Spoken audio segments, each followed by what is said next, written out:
close till I get up. Time is barely on our side. I don't wanna waste what's left. The storms we chase are leading us, and love is all we'll ever trust. Yeah, no, I don't wanna waste what's left. And on we'll go, through the wastelands, through the highways, till my shadow turns to sun rays. And on we'll go, through the wastelands, through the highways, and on we'll go.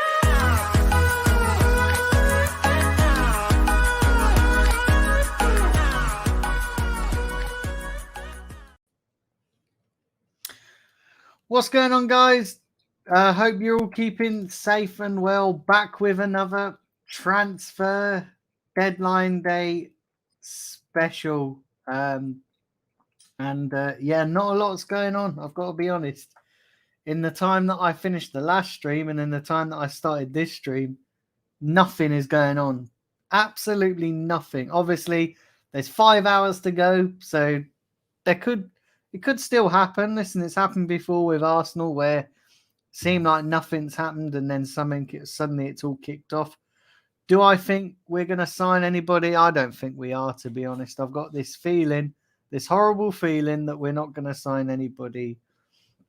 And for me, this is all on Edu, all on Arteta, and all on the hierarchy for showing lack of ambition. And you know what? It's all on the fans as well. I've got to be brutally honest. Everyone's getting it tonight. Absolutely fucking everybody's getting it. It's all on the fans. Fans for accepting this. And when we had a chance to make a change or put pressure on, we absolutely bottled it. We are a club full of bottle job merchants. You know what I mean? We really are. Everyone's fucking bottled it. So for me, it's all on everybody. This. All on absolutely fucking everybody. We are a club full of bottle job merchants, from Stan Kroenke, Josh Kroenke, Vinay, Edu, Arteta, the fans, everybody's at fault. Absolutely fucking everybody is at fault. And I've had enough of it. I've had enough of accepting mediocrity. Do you know what I mean? I've had enough of it. I've had enough of people accepting mediocrity, and it's just pathetic. It's absolutely pathetic. Do let me know if the camera's good. Really appreciate that. I've got some guests coming on later. I'm not entirely sure when they're going to show up, but they will be showing up. But yeah, let me know if the camera's okay. Listen, let's get in the chat room and say hi to people, and I'll read some of your comments out. 11 comments. Do smash the like button. Let's have a look here. What do we got? Big up Alan Attic as well. It says big up Daniel. Big up to you, mate. I hope you're well. Big up Aaron. I nearly said big up Aaron Ramsey then. Big up Grant. Hope you're well. Big up Joanne. The other Joanne. Hope you're well. Alan says top 4 is finished. Do you know the thing is as well, right? We had a real chance to make a statement tonight. We've had a fucking real chance to make a statement, and yet again we've absolutely bottled it. And I'm just so angry because I've enjoyed watching us play this season. I have. I felt like we're building something, and this shambles of a transfer window has just absolutely killed everything, killed the good mood around the Emirates this season. Let me tell you something. The next game at the Emirates, it's going to be a hostile atmosphere. It's going to be mad. Big up King Tony said, thanks for having me on earlier. No worries, mate. Anytime. Sakamal says, Alan. Big up Tom. He says, time for Kroenke to sell and piss off. He's destroying our great club. Exactly. Big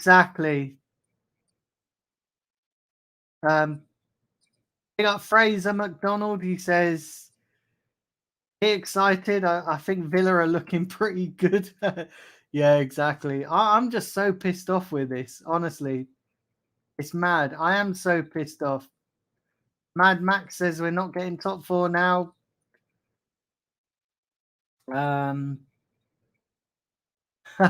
Evening to Omar. Omar's back. You're actually on time for once, Omar. Jesus Christ. Are you feeling sick or something? Oh, that's mad. But yeah, big up to everybody who's watching. If you are watching on Facebook, do subscribe to me on YouTube. Would really appreciate that. But yeah, I don't know, man. I don't know what's going on. I don't know what's going on at this club anymore. It's mad. Absolutely. It's crazy. It's absolutely crazy. I've had enough, to be honest. I can't. I can't sit here and just be positive when nothing. There's nothing to be positive about right now. You know, there's absolutely nothing to be positive about. There's no transfers. There's not even any links or rumors. You know, we've had tentative Isaac links. I don't think that's going to happen. And the more that time that goes by, the more our chances of top four fades away. I've got to be honest. And what's even worse now is the club are massively damaging the relationship with Aubameyang. You know, because he would obviously in the last few minutes I've seen that Arsenal have told Aubameyang they're not gonna pay any of his wages. So it doesn't look like he's going. It's just, I don't know, guys. Honestly, I'm just so pissed off at this situation right now. It's mad. Absolutely mad. I don't know what's going on. I honestly don't know.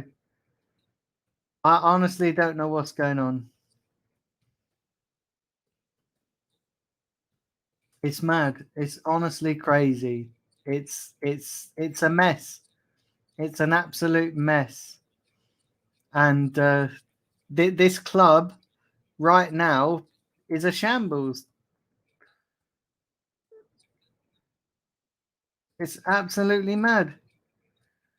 Let's have a look here. Omar says I can officially confirm I am on time. That's mad. Big up, Scott. Hope you're well. Scott, what time do you go live, mate? What time do you go live? If you're free for a bit, you can come on. Let me know and I'll DM you the link, unless you're going live very soon. But yeah, it'd be great to get you on. Who would have thought the summer of Czech would be trumped? Let me tell you something, right? The summer, honestly, I thought those days were behind us, but clearly not. We just need to get rid of the fucking. We just need to get rid of the fraud. We need to just get rid of the fraud. Will Arteta bring back Aubameyang or will he still freeze him out? Nah, he's gonna freeze him out. He ain't coming back into the team. He's just gonna sit on the bench taking his high wages. It's mad. It's absolutely mad. I'm glad. Tem, evening to you. Said I'm glad Morata turned us down and a Aubameyang deal collapsed. We need to play him now. I don't think Arteta will. I honestly don't think Arteta will. And even if Arteta does play him, do you really think Aubameyang's heart and soul's going to be in it when he's refused? You know, the club have refused to pay his wages. It's just an absolute shambles. It really is. It's just a mess. Everybody's killing this club. Everybody's killing it. Everybody's killing it. It's mad. It's just absolutely mad. Big up Jamie Shepherd. He said, hey, mate, sick of Edu. Mate, I'm sick of Edu. I blame Edu for all this fucking mess. Edu is to blame. What's he been doing? Right, this guy, yeah, is the head of recruitment, absolute head of recruitment. I blame Arteta for this as well. Don't get me wrong. But Edu's job is getting the business done in the transfer window. Instead, what's he done? Absolutely fuck all. That's what Edu's done. He spent half the month chasing a player that doesn't even want to come to us, and then he spends time pissing around on Instagram. Let me tell you right this, Edu needs to disappear. I was a fan of him as a player, but as a director or head of recruitment, he's absolute shit. Edu needs to go. But let me tell you as well, the fans are to blame for accepting this mediocrity. You got Eric, he said, I haven't eaten all day, just drunk tea. I'll eat when Arsenal sign a player. Mate, you could be waiting for another 6 months then. So I'd just crack on and eat, mate. Do you know what I mean? Honestly. Chelsea looking to buy Dembele, which could free up Aubameyang going to Barcelona. Yeah, and then we're going to get no one fucking in. Who are we going to get in? What are they going to do? Activate? Because even if they activate Isaac's release clause now, is there enough time to do the deal? Do you know what I mean? Is there enough time to do that deal? I'm not so sure that there is enough time, you know. It's mad.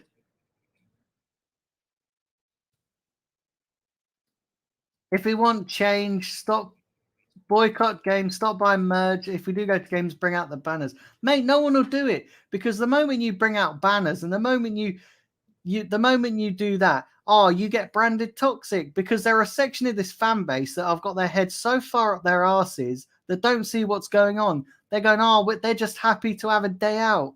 Do you know what I mean? A lot of these fair weather fucking fans, and I'm not criticizing anyone that can't go to games because it's difficult, but these fans that go to games and thinking that everything's fucking rosy, they need to get their heads out their fucking asses and realize what the hell's going on at this club.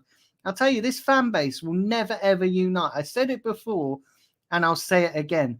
This fan base will never unite because they don't care. They don't care. They don't care. There's a section of these fans that don't care. It's mad. It's absolutely mad. There's a section of this fan base that couldn't give a flying two shits about what's going on at the club. They just care about having a good day out with their families. That's what we've become. We've become a fucking soft soak, self-centered fucking club. That's what we've become. We haven't become a club of success. We've become a club of fucking failure. We have become a club of abject failure. That's all we've become. A club of abject failure. That's all we've become. We might as well change our name to Abject Failure FC because that's what we are. That's what we are, and it's disgusting. Gone with the days of being a club that was respected. You know, I told you all a while back, I said, past history can only go so far. You know, past success can only get you so far. People will respect that, but eventually people are just going to turn around and go, well, you've not done anything now. You know, it's mad. It's absolutely crazy. I don't know what the fuck is going on here. It's mad. Absolutely mad. There's no reason. Absolutely no fucking reason. Apologies for that. Let me know if you can still hear me. I just realized I might have knocked the bloody thing off. But yeah, there's too many people in this club that only care about that don't care about what's going on at this club. There's too many people that don't care. The fans don't care. The fans couldn't give a absolute flying shit. You know, The majority of the fans that could make a change, the fans that could make a change. There's fans there that couldn't give a flying fuck at this football club. And it's just embarrassing. Honestly, it really is. It's embarrassing. It's embarrassing. It's embarrassing the state of our club. It's absolutely embarrassing. If you're wondering why I'm browsing my phone at the same time, it's because I'm looking at any news or lack of news, because there isn't any. But it's embarrassing, guys. Honestly, it is. It's fucking embarrassing. It's mad. It's absolutely mad. Let me know in the comment section what you think needs to happen at this club. And let me know whether you think it will happen. Let me know, because I'm interested to see what you guys think. Constructive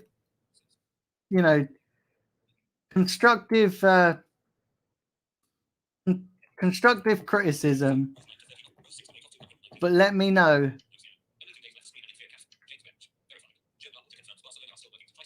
But it's mad.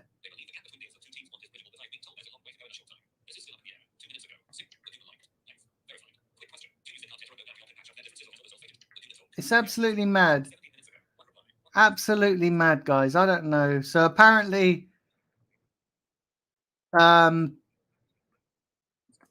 Barcelona and Aubameyang are still trying to patch up the deal to get it over the line. They're saying that it's bridgeable, but there's a long way to go in a short space of time. So yeah, but this is the thing as well. Like, the club need to act something. The club need to do something now. Let's have a look. Let's have a look.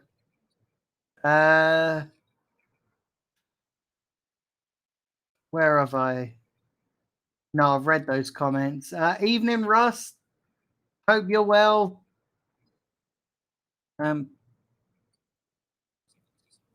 I hate to say this. I'm glad that we haven't brought anyone. Hopefully, people will wake up.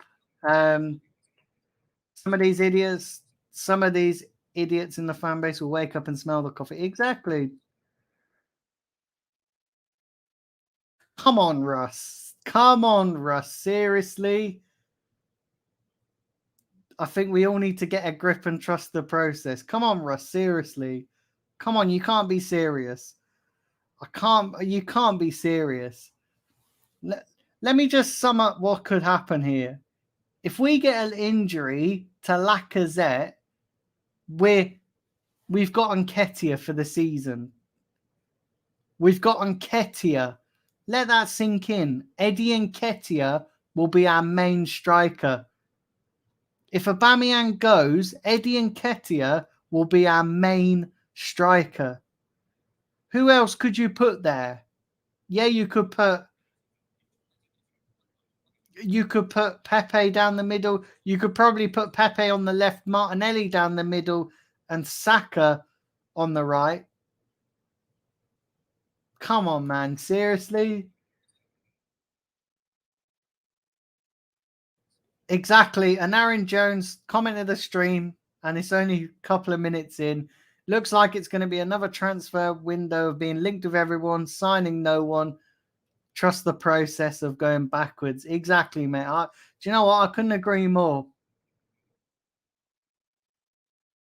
Couldn't agree more. Omar says, President Joan Laporta says there's still hope of signing Aubameyang. Yeah, exactly. That deal ain't dead. Though, and this is the thing. We've got no time to get a replacement in now.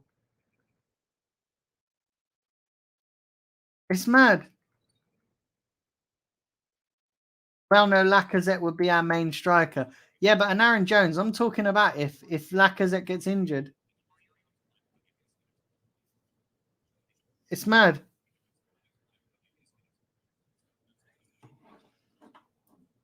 Yeah, it's absolutely mad. Absolutely mad. It's crazy. Yeah, it's just absolutely crazy. I don't know what's going on. It's absolutely mad. It's crazy. It's just mad. It's crazy. I don't know what's going on with this club. Nothing is happening. Nothing nothing is going on. Do you know what I mean? We are just we are just a walking disaster. You know, a walking disaster. It's crazy. Absolutely crazy. It's just mad.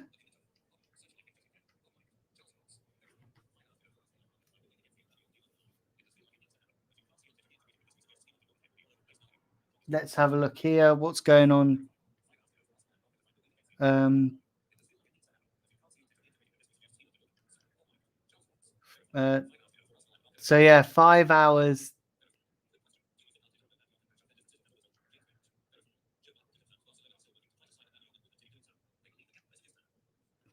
Yeah, it's mad.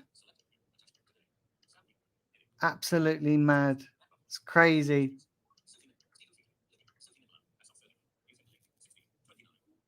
Yeah, it's just crazy. Yeah, I don't know what's going on. It's just mad. Absolutely, it's shocking what's going on.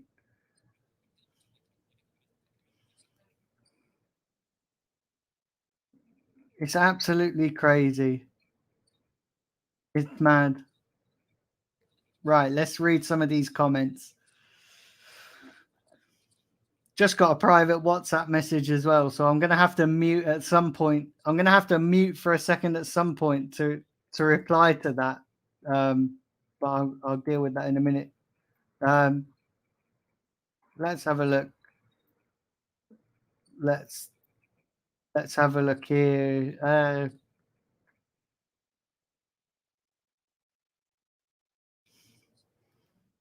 Uh, apparently, we're getting Kim Kelstrom in for 6 months. He's injured though, but only until the 1st of May. What a joke!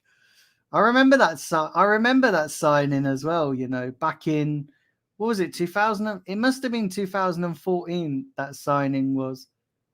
I remember that. We got him in with a back problem.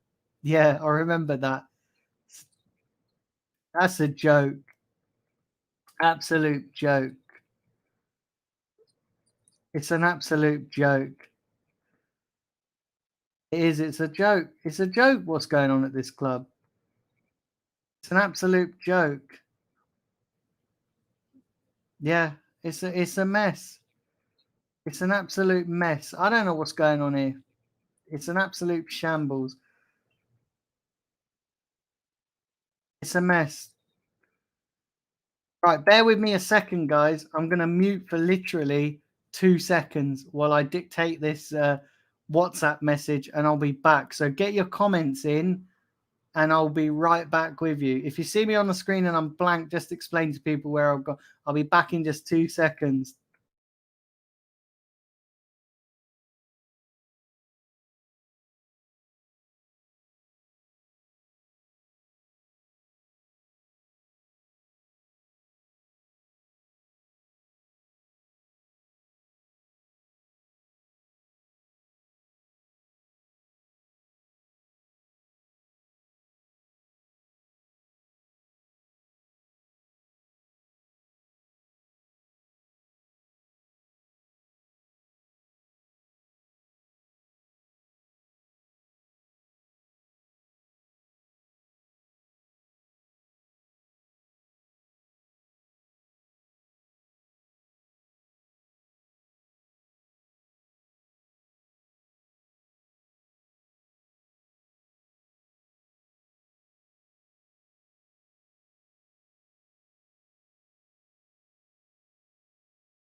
Right, there we go, guys. I'm back. Sorry. Do you know what as well? Um, trying to line up guests and run this show at the same time. But yeah, listen, let's see what you guys are saying in the comment section.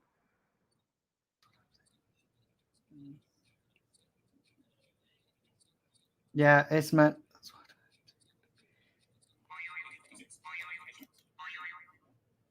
Right,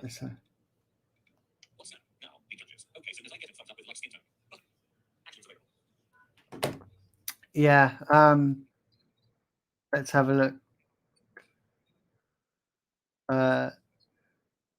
No, I've read that comment. Jesus. All right. But honestly, guys, I don't know what's going on at this club. I don't know what's going on at this club. If anything breaks as well, feel free to put it in the chat room. Like I said, I've got guests coming on. Hopefully, lead judges. That's who I was talking to on the WhatsApp there. Hopefully, lead judges is coming on, and then Sophie from the hybrid squad should be coming on.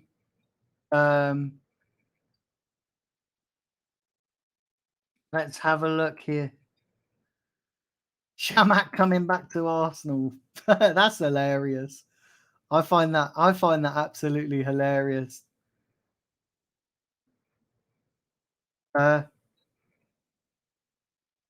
Omar says Daniel negotiating Isaac transfer. Mate, I would love it. Do you know what? I'd take it. I'd take it now, Isaac. I would take him, but you got more chance of bloody releasing Aubameyang from Arsenal than paying that release clause. It's mad. Absolutely mad. I'd rather no one than Ivan Toney. Everyone smash the like button, do share the content and hit the subscribe button. Would really appreciate that. Like I said, I'm going till 9 p.m. and then I'm doing the rounds on other people's channels. So I will be popping up here, there, and everywhere. I'll be a bit like Edu, but just not, but in my case, I'll be actually doing something. In Edu's case, he'll be doing nothing. The only good thing that Edu's good at is negotiating a good fucking barbecue, because he can't do any good at transfer deals.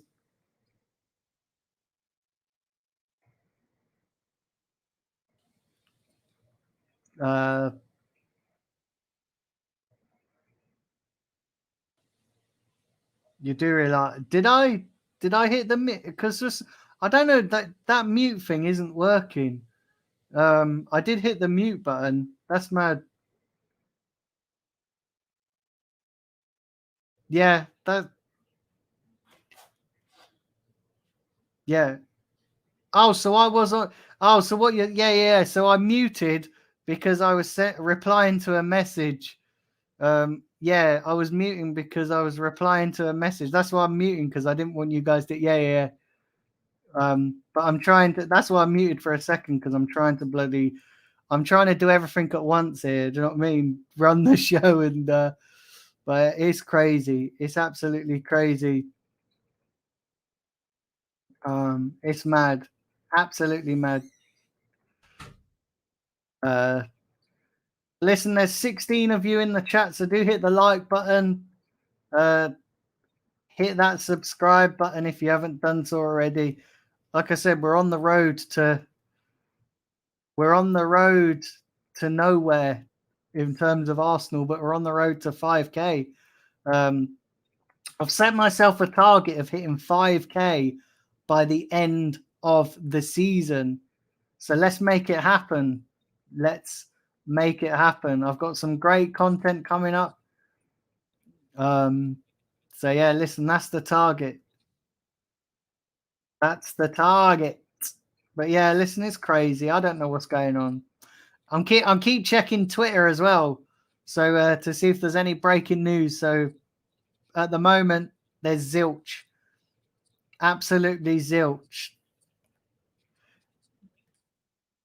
But somebody answer me this in the chat room, because I don't know whether this can happen. I think it can, but if Arsenal were to activate Isaac's release clause right now, can that deal still get over the line? because we're what now? We're nearly at we're at 6:30 now. Window closes at 11. If Arsenal activate that release clause, can they still get it done in time? Not that I don't think it's going to happen. I'm just curious.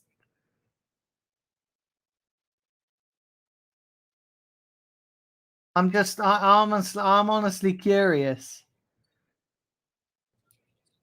But it's mad. It's crazy. It's absolutely crazy. I don't know what's going on with this transfer window. It's absolute. It's just crazy. Absolutely crazy. It's mad.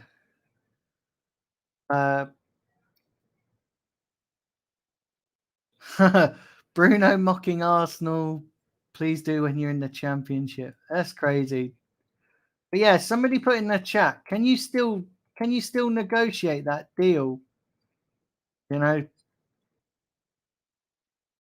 if it goes through now, can that deal still happen?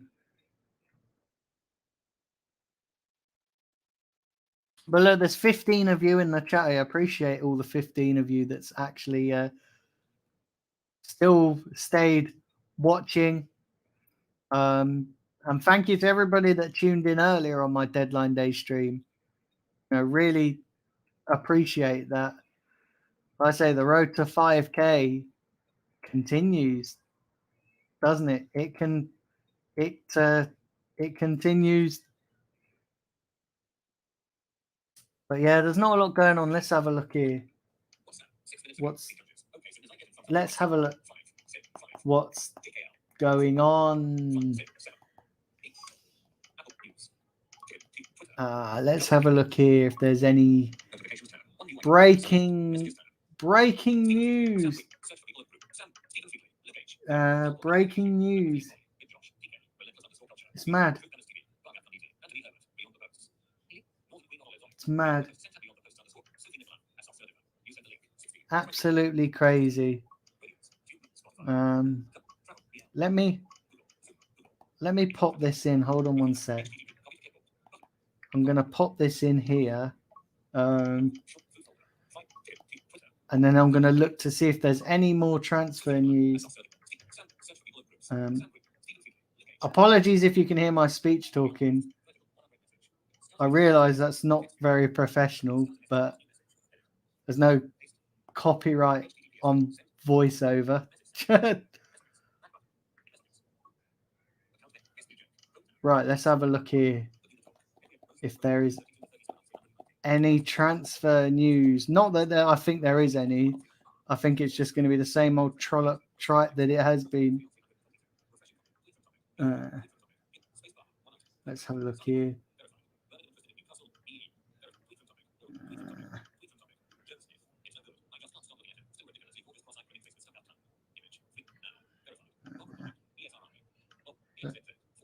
Let's have a look.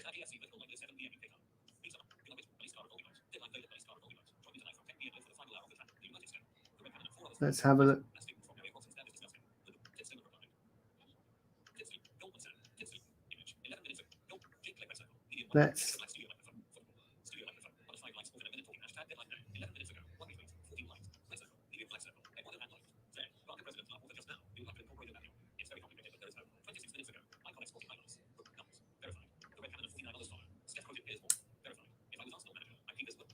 Let's have a look.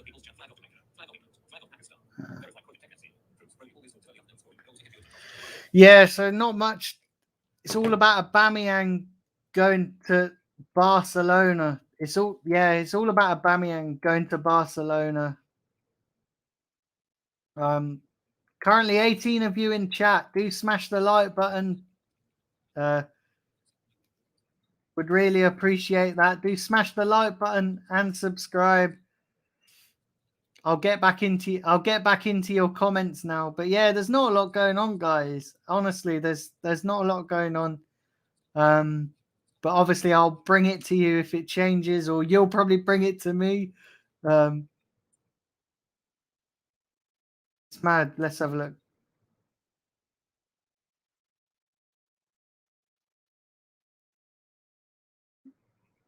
Uh,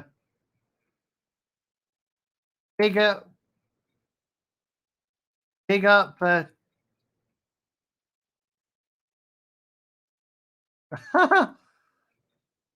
Jokers, you jokers. Let's have a look. Let's have a look here. Uh,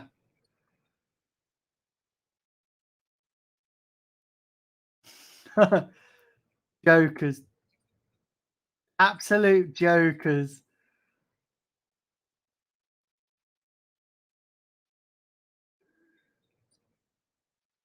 Ask Harry Redknapp used to sign players in 15 minutes and sell them in 2 minutes. We could still do it, says Gary, but there's probably more chance of seeing Stan at a game. There probably is. It's mad. It's mad. Breaking news: Edu is close to signing a tasty French export called Sauvignon Blanc. You joker. Activating, we're activating Edu's buyout. That's hilarious. That's mad. Absolutely mad. Absolutely mad. It's mad.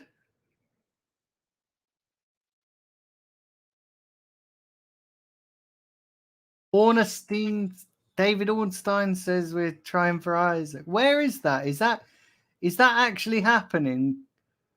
Is that actually true? Like, can somebody clarify that? Because I saw David Ornstein earlier, but I've not seen.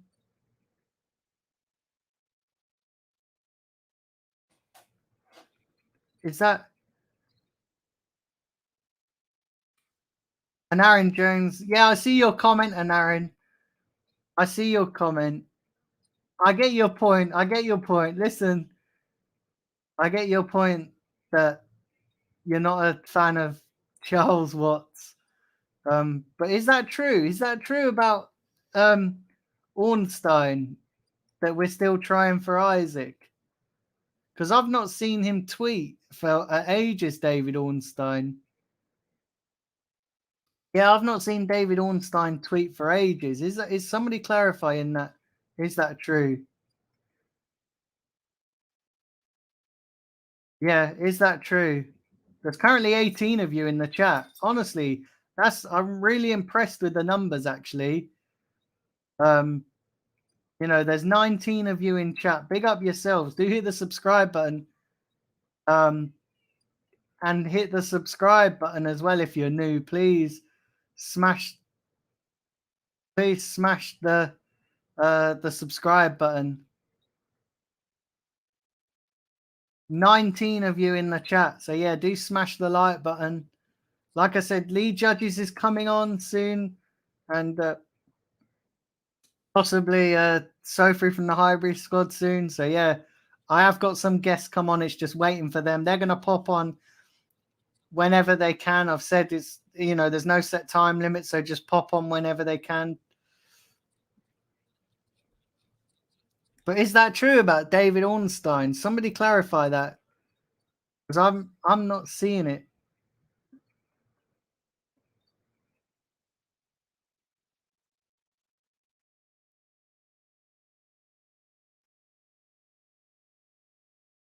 Yes, it's true. Breaking now. Is that true? Is that mad? Is that honestly? Is that true?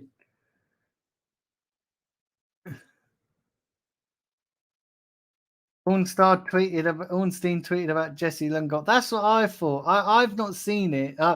You gotta be trolling. Whoever that guy is in the chat with Chico, you gotta be trolling. That can't be true, right? That can't be true. Honestly, it can't be true because I've not even seen the tweet. And I'm following David Ornstein on Twitter, so I've not seen anything like that. I'd love it to be true, but it ain't happening. It ain't happening. This is why I'm skeptical of that. I'm skeptical of wannabe journalists.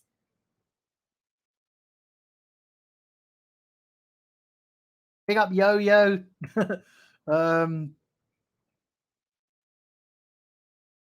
uh, although I have very little faith in the current manager, the owners have failed him. Unai, Wenger, and us, um, and ultimately us Gooners in so many transfer windows. You're right there, mate. You are. Go. And Aaron Jones, he said, you asked him some good questions, but I should have challenged him a bit more. Yeah, do you know what it was? And I'm going to be honest with you guys. So I was really nervous. So whenever I interview somebody big like that on my channel, I get proper nervous, and I had a bit of a um, and I don't mind sharing this with you guys because good community in here. But yeah, I had a bit of an anxiety attack before I went live, and it sort of threw me off a bit. It threw me off course a little bit. I got going once the stream was going; it was fine. But yeah, at the beginning of the show, it took me a little while. Once that show that I'd done completely wiped me out afterwards. I had to go and lie down for a bit because yeah, I had an anxiety attack before doing it, and then when I have an anxiety attack, it wipes me out for the rest of the day. And it's purely nothing. It's not because I don't enjoy this. I absolutely do enjoy it. But when I interview someone big like that, I get all the build up to it, and I get all excited, and then sometimes I get anxious about it going well. And yeah, I had one of those times where I was just really anxious and had an anxiety attack. Um, I had it a bit at the beginning of the show. You guys didn't see it because I was sort of trying to hide it, but yeah, so it wasn't it I had all these plans and all these tactics to interview him, but it just all went a bit out the window. Um, it was still a good show though. It was a really good show. It's mad. Um, let's have a look here.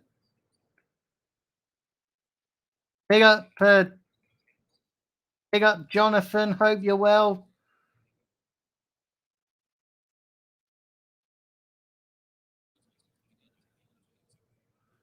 Wichiko, mate, you're a joker. You're an absolute joker. You've just written that yourself. Hey, got Aaron. He said, how's it going, mate? Literally just got home. Have you got any breaking news? Unfortunately not, mate. Unfortunately not. It's been a disappointing window, mate, and it's been a disappointing deadline day. Gary says it's bad enough without false hope. Exactly. Exactly. Oh, Hendon Guna. Big up to you, Hendon Guna. So yeah, big up to everybody in the chat. Smash that like button. Don't forget, joining me. I'm going till 9 p.m. But Lee Judges is coming on and Sophie from the Highbury squad at some point. So if you stick around, they will be popping on. Aaron says the owner's failed us 100%, but he hasn't failed Arteta. Arteta's failed Arteta. Do you know what? That's comment of the stream. I said was it Gary's earlier was commented the stream? But that, to be fair, is a pretty decent comment, and it's spot on as well. Oh, mate, panic attacks are horrible. Yeah, it was nothing bad. That's what I mean. It wasn't even because I'm always. I said to you guys, didn't I? When I do this YouTube thing, I said I'm all about perfection, and I even watched the show back as well. And I had a glitch with my intro at the start, and I was even panicking about that. I was like, "Oh my god, that's horrendous!" And I was like, "Oh, that's because any little thing that goes wrong, I'm very critical of myself because I like things to go spot on." But unfortunately, that didn't. It just happened. But yeah, it's always the way. Whenever I interview people, um, The same reason. Yeah, I've had it a few times, and Aaron Jones with Kevin Campbell. I've had it. So when I interview him, I always get it as well. And I actually spoke to him about it after the show, Kevin. I said to him, and he said, "Oh, you're right. Honestly, just take your time." And because I've had it before going on with him. It's only when I interview people of higher note that I honestly it's some people say, "Oh, that's just normal because you're interviewing," but I even got it when I had Fabrizio on here. I don't know what it is. It's something that I've got to work through and not build. I've got to not build it up in my head so much. And then if I don't build it up in my head, then I don't get it. Like, even though it's massive for my channel and it's great, but I've got to sort of somehow psychologically not build it up in my head, otherwise it happens. But it's happened a few times.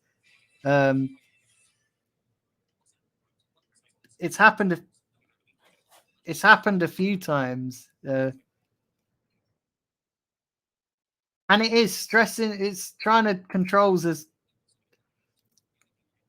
and it's doing the controls as well, and making sure everything goes smoothly. Let's have a look. No point signing anyone now. It's too late. We only. Sorry, I'll start that again. No point in signing anybody now. We needed players at the start of January. We only play one game a week. Our season's pretty much over now. Arteta out, says Hendon Guna. You're spot on, Hendon. You're spot on to hear that. Yeah. Obviously, everyone on fire. Like, honestly, honestly, I'm fine, mate. That's not the real. Is it really a made up account? That's hilarious. You're even getting people fake accounts. That's hilarious. I have a friend that works at the club. Trust me, it's happening, lads. Come on. Big up, Michael Casey. Players abroad are seeing how Arteta treat. Let me read that. Players abroad are seeing how Arteta treats players who don't agree with him. Nobody wants to play under the fairy godmother. That's hilarious. Oh, that's hilarious. You lot are jokers.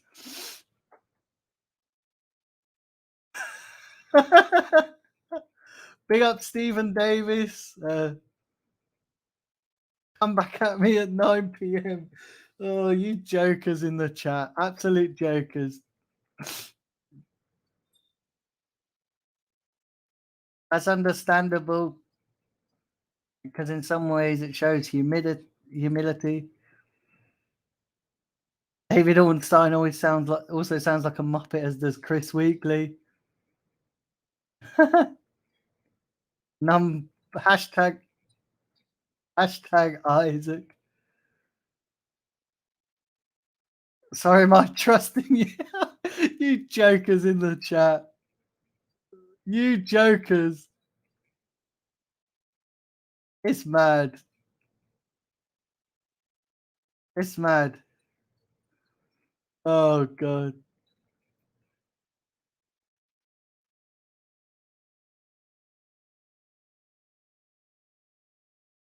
Waiting for Arsenal to say they've given a contract to Wilshere. That's hilarious. You lot are jokers. Oh, wow. 23 in live chat. Honestly, I'm so humbled by all of that. I knew the evening stream would be better. But yeah, 23 in live chat.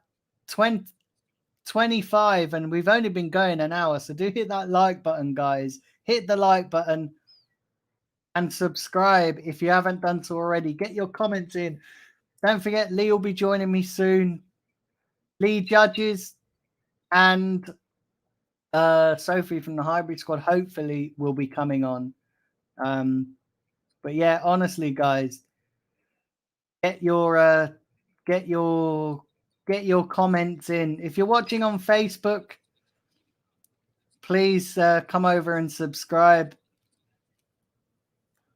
Yeah, please come over and subscribe. But yeah, listen, big up to all of you. Lots of interactions in the chat tonight. and that's good. That's what we like to see here on Daniel Bailey TV.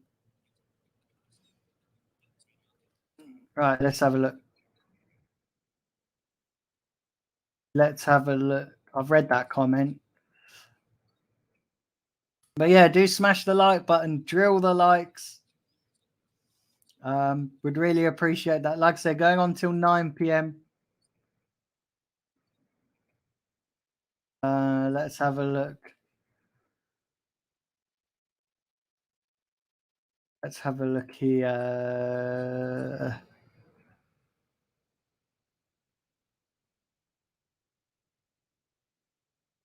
Let's have a look here.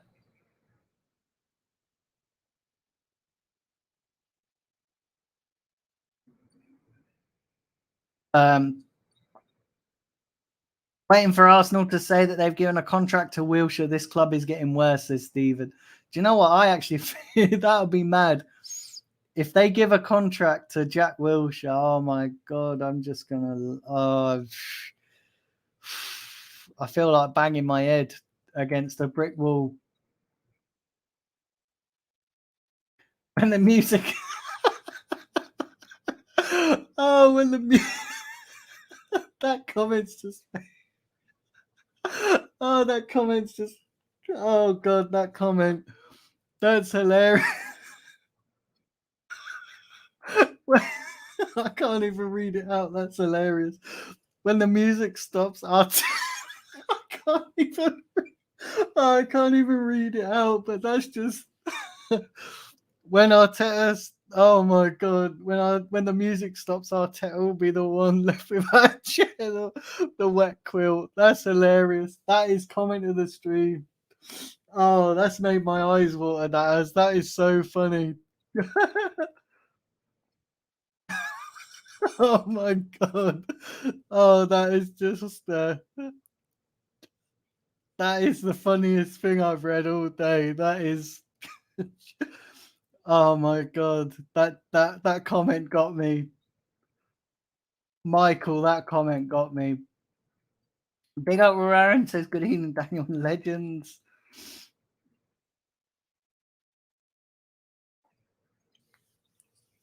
Best thing to do is plan out your interviews before.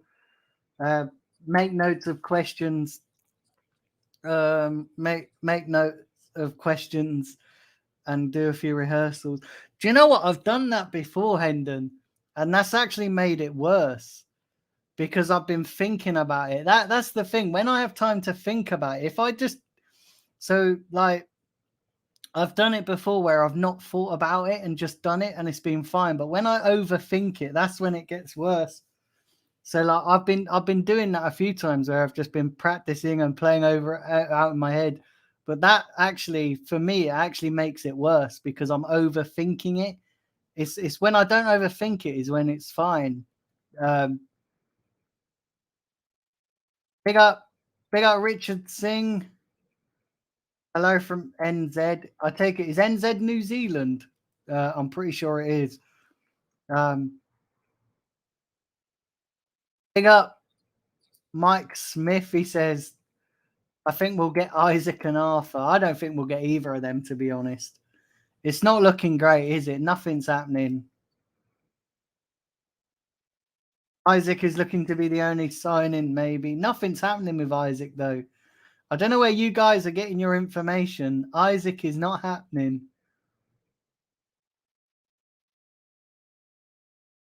Isaac it's mad. Mate, now you're I know you're trolling. You are definitely trolling.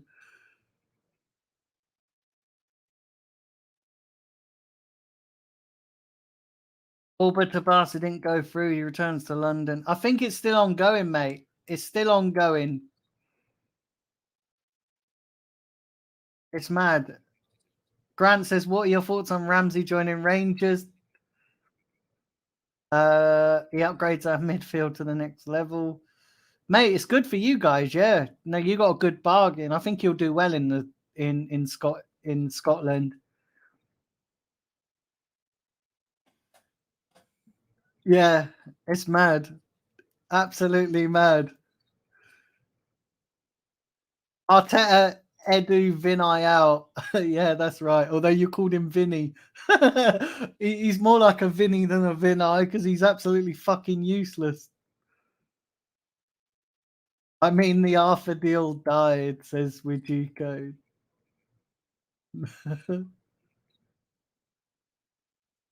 Big up Davian Douglas. Big up to you from Jamaica. I believe you're watching from. But yeah, listen, appreciate you're all coming out tonight. I like it when the chat room's busy. And we've had a laugh. That comment from who is it who put it in? Michael Casey was legendary.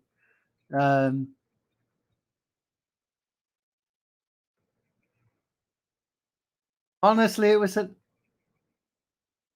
Wajiko says you won't be laughing at me come 9 p.m. Wow. Big up to you, Richard, from watching from New Zealand. What time's it over there? It must be crazy time over there. Believe in yourself. Always, always.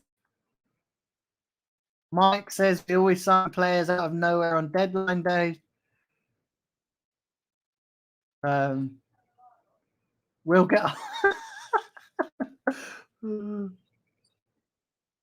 Why are people getting excited about Isaac for 4 goals? That's the one thing that worries me. That's the one thing that worries me, if I'm honest, is that his lack of goals. It's mad. Big up Del Boy. Del Boy's in the chat. You're all coming out tonight. What's going on? For a dead transfer window, you're all coming out. The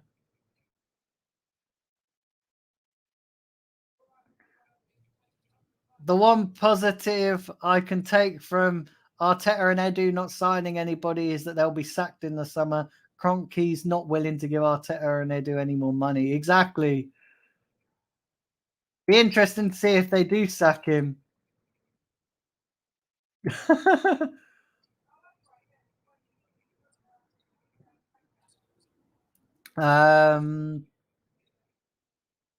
Let's have a look.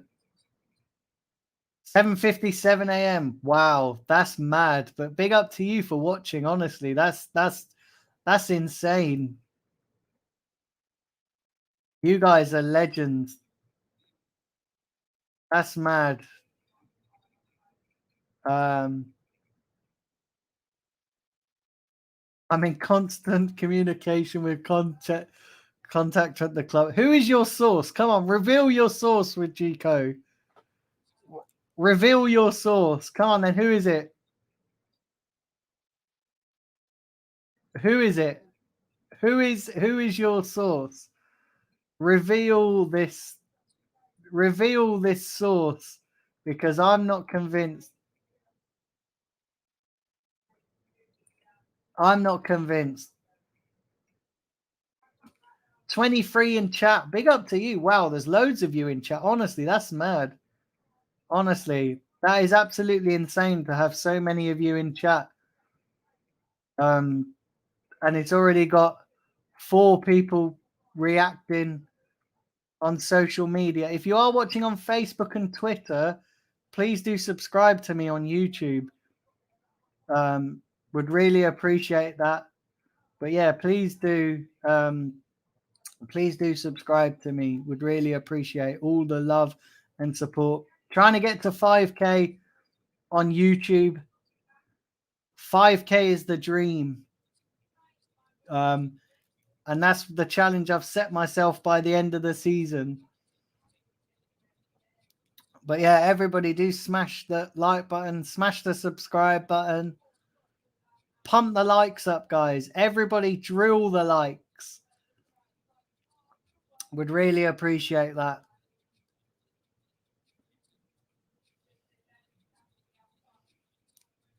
But yeah, that's you guys are keeping me entertained tonight. You're making this lack of transfers more bearable with your humorous comments.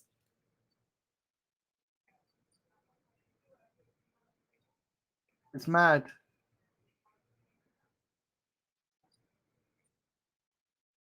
Isaac might not have scored a lot of goals, but when we saw Henry all them years ago, he wasn't highly rated. Yeah, he wasn't rated at all. They didn't rate him in Monaco, did they? But then he come and done a madness. It's mad. He got Peter Bissett. He said announced Welbeck. Oh, I remember that day as well. That was a shit that was a shit window as well. And then they were just like, Arsenal signing Danny Welbeck, and it was just like, what's going on? Can't do that. We'll get my contact in deep trouble. All right, then. Let me ask you this: if your contact is so sure, why has there been no journalists reporting it?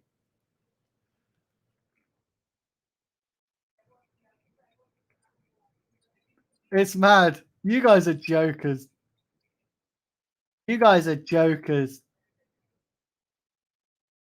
There's more action here than at the club. There is. It's mad. It's absolutely mad.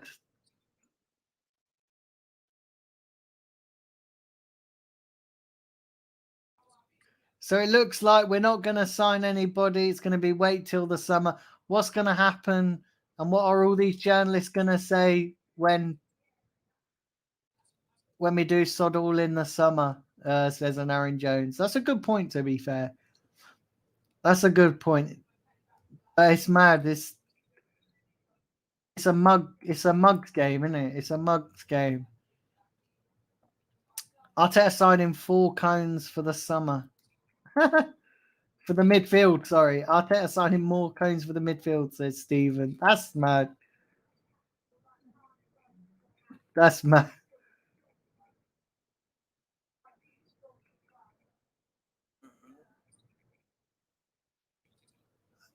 Wenger knew all about Henry from the French academy, and we signed him from the Juventus.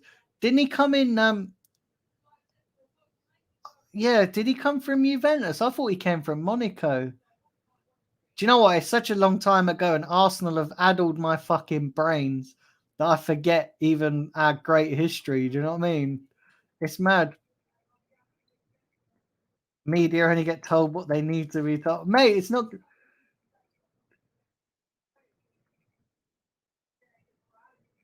Let me tell you something with Gico. If this is not going to happen, I can guarantee you, it's not going to happen. It's not gonna. It's not going to happen. We ain't signing. We ain't signing this Isaac. We are not signing Isaac. We've got more chance of blaming. We've got we ain't signing Isaac. Yeah, we're not signing this Isaac. Listen, there's 20 of you in live chat. Please do smash the like button. Would really appreciate that. If someone wants to put in a like check into the chat, they're more than welcome, because I'm not in a position to check it right now. And there's been 4 reactions on Facebook. If you are watching on Facebook, do subscribe to my YouTube channel. If you are watching on YouTube, hit the subscribe button. What are you waiting for? It's a great channel. I bring you groundbreaking content like this. I bring you groundbreaking content. Also, I've got some big things to announce coming soon as well. So yeah, listen, keep it locked here on Daniel Bailey TV. This channel is growing from strength to strength. And I brought you not one deadline day stream, but 2 deadline day streams. So yeah, big up to all of yourselves. You guys are, honestly, you're all legends. Every single one of you. But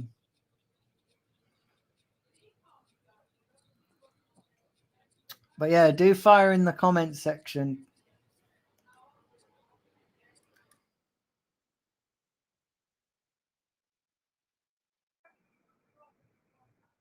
Let's have a look here.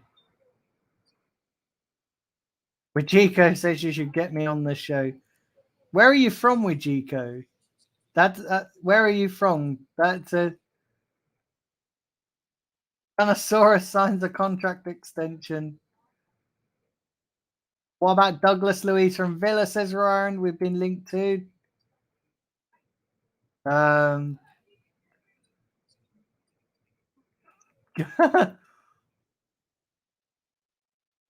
you are jokers. Oh, absolute jokers. It's mad. I think we'll be all right. I think we'll get I don't know, it's not looking great we're going to get anybody. Did sign You lot are jokers. Hey, listen, if you want to come on at 10 minutes to 9 to break the news, you can do with Giko. If you want to come on to break the news, but only when the news is all over mainstream media, that you can come on and break it and tell everybody that you're right. If that happens, then you're more than welcome to come on. We got Graffiti Saints. God, you're all coming out tonight. Where are you? Where have you all been? Where have you all been? That's mad. Chico says I'm from London. Do you think Arsenal Football Club will start monitoring your channel? No, I don't think so. I don't think so. But I've got some big things lined up. I've got something that's coming out in a couple of weeks. Got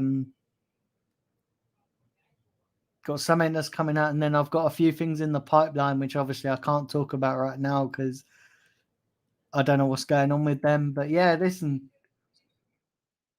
there's stuff happening. Russ said, "Where's the judge?" He's coming on. So he messaged me to saying that he's not got home from London yet, but I said I was going till 9, so it could be anywhere.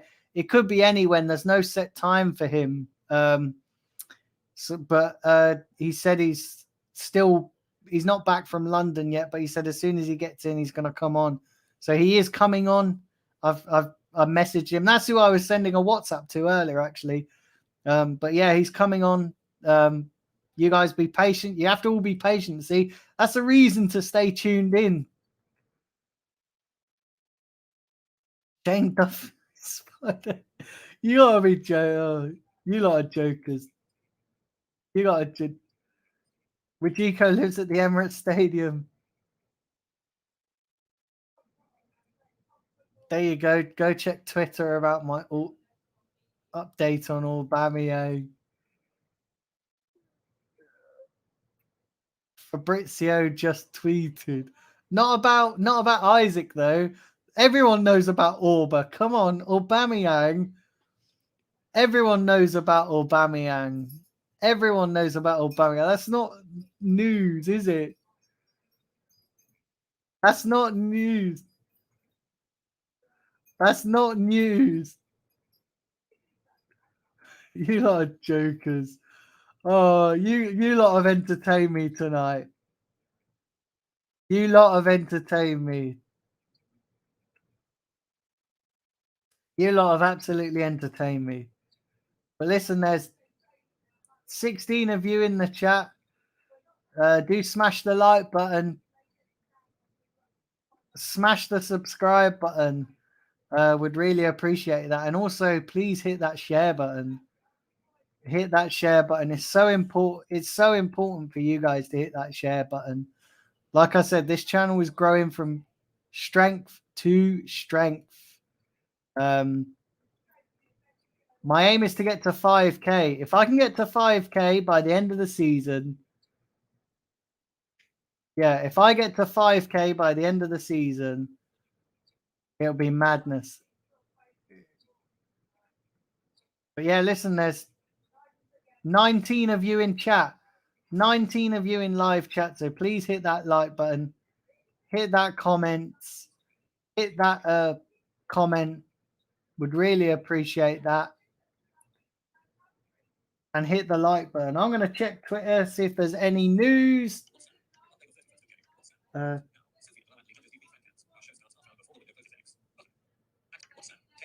have a look. Let's have a look here. Let's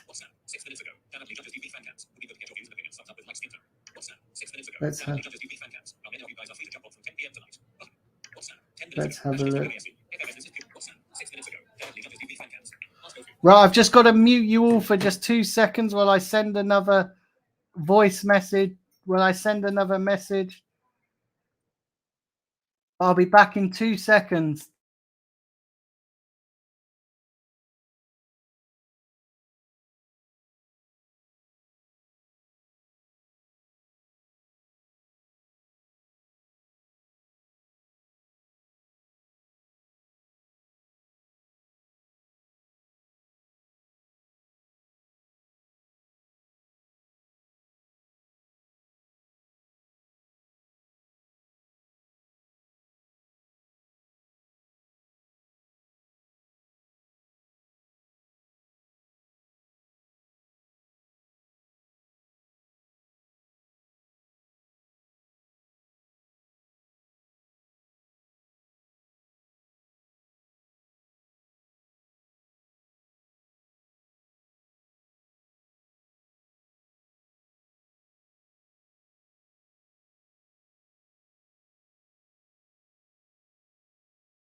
Right, there we go, guys. Do you know what? It's hard, man, when you're trying to reply to people and do a bloody show at the same time. But yeah, listen, I'm back. But yeah, listen, it's mad. It's total mad. Right, let's dive into these comments. Listen, there's 21 of you in chat. Smash the like button. Smash the subscribe button. Would really appreciate it. Yeah, would really, really appreciate it. It's absolutely mad. But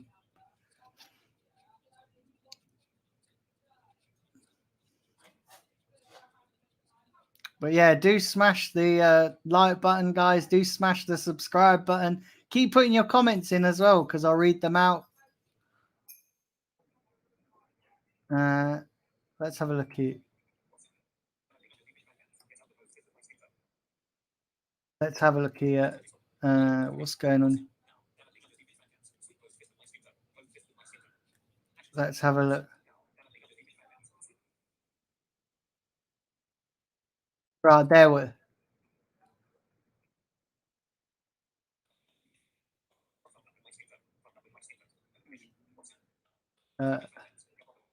let's have a look. You lot are all trolling.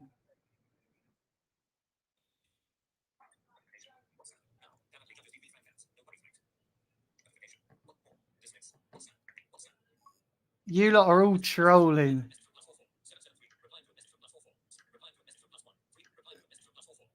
You lot are all trolling.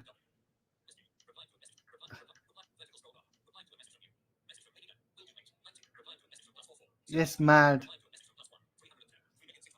Absolutely mad.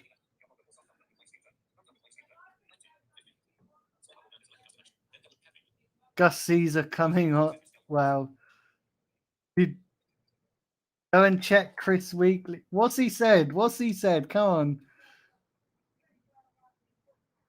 What's he said?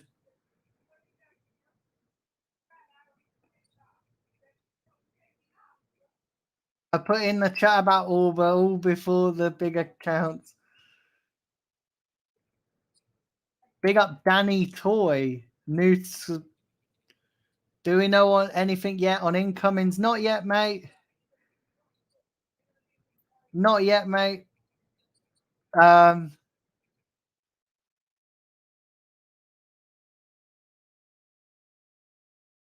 King Tony spamming the chat. That's Spanish newspaper report saying a Aubameyang deal will be done. Told you the Alba deal was moving forward. Yeah, but that don't mean nothing about Isaac, though, does it? That just Alba's been going on all day. Where's the Isaac deal? Because there's not enough time to get it. There's not enough time to get it done. Like even if it's announced now, Isaac is not happening. Where's the thing for the Isaac deal? That's what I'm saying. Where's the thing about Isaac?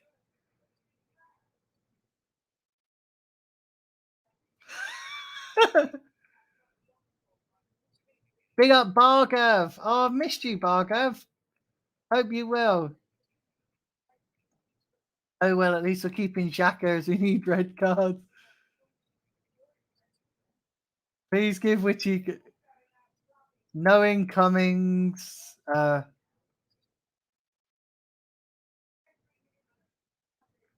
Lord Aubameyang gets an exit to Barcelona. I'm waiting for this. Alba deal will be done. Come on, where's this? That's mad.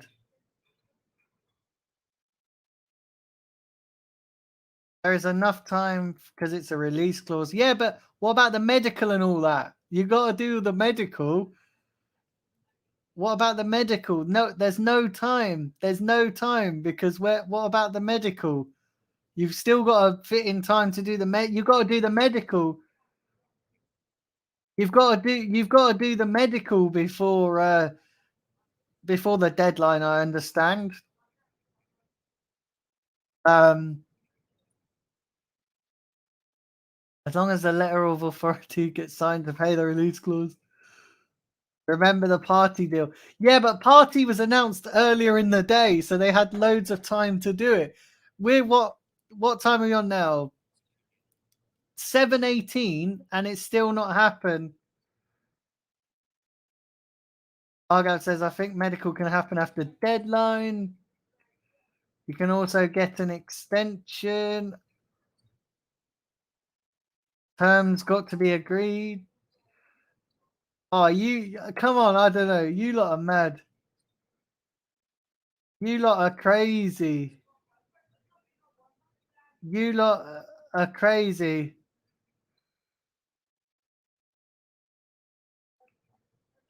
Look, there's 18 of you in live chat. Do smash the like button and subscribe. Would really appreciate that. Right, I'm gonna look because you sound very confident with Jika. Honestly, you sound very confident.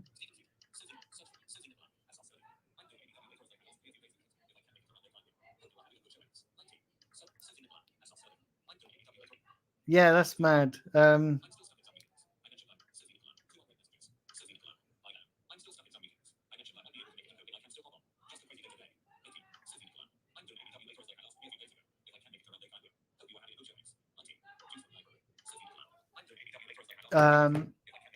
It's mad. Right, bear with me 1 second, guys. I've just got a reply to a message and I'll be right back.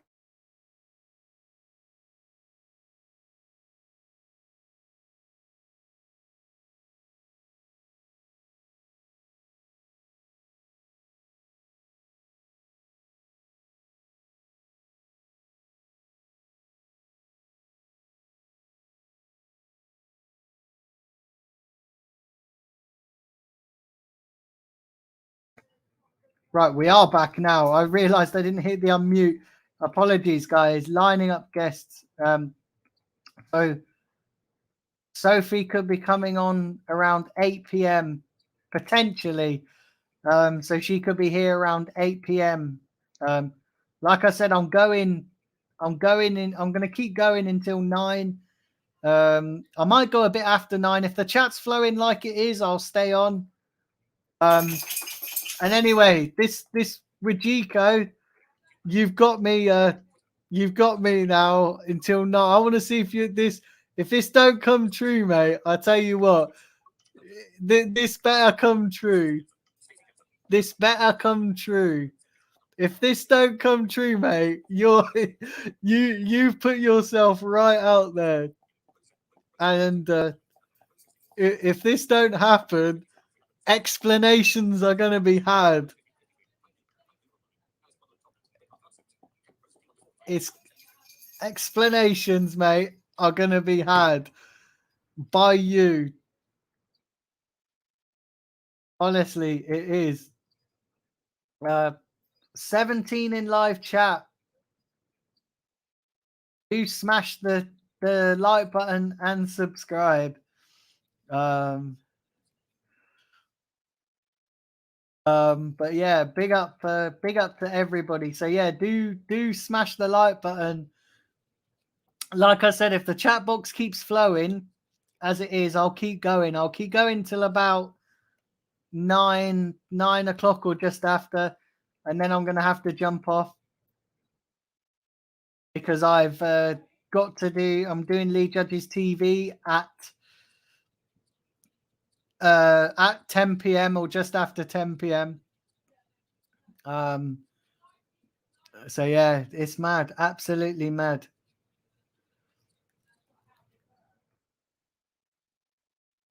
Absolutely mad. But yeah, Wajika, honestly, mate, if you're still in the chat box and this doesn't happen or there's nothing even being mentioned by Isaac.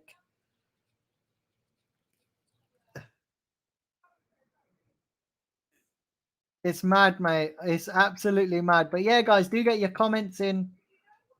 Like I said, Sophie's could be joining around 8. Lee Judges is coming on at some point. It's mad, absolutely mad. Let's have a look.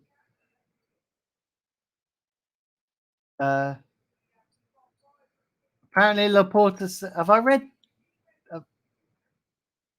Big Arcade. Let's have a look here.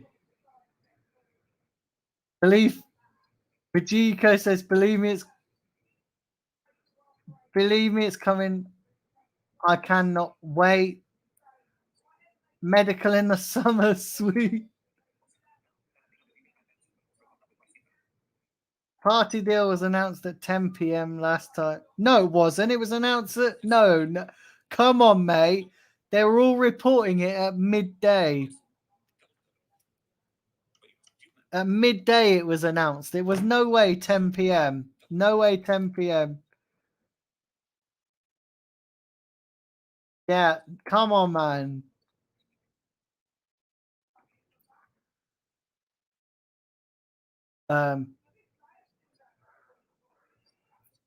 But yeah, listen, do smash the like button, guys. But yeah, it's good to see you here, Bargav. Honestly, I've missed you in the chats. I know you've been quite busy, but it's nice to see you. I know you've been a long time supporter of the channel, and but yeah, guys, don't forget. Like I said, at 8 p.m., Sophie from the Hybrid Squad is hopefully joining, and then sometime after that, Lee will be coming on as well. So it could be a lively 8 p.m. It could be a lively out. It could be pretty lively. Get me on later. Hey, listen, when the news is breaking and I see it concrete happening, then you can come on and clarify.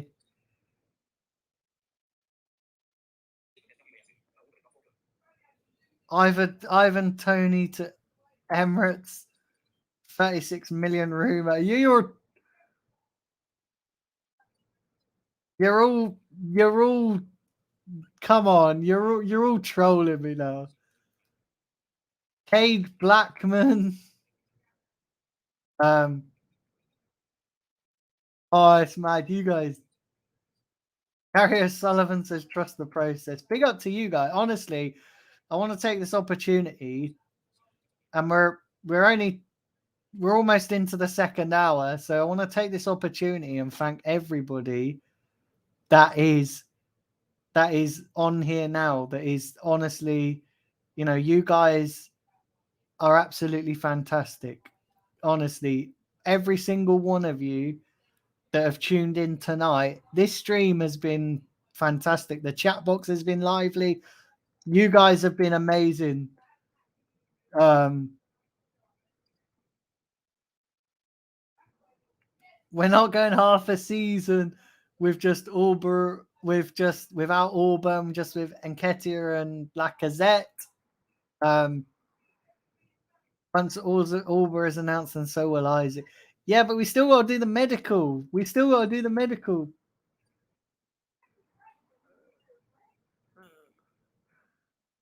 Okay, with Chico, deal.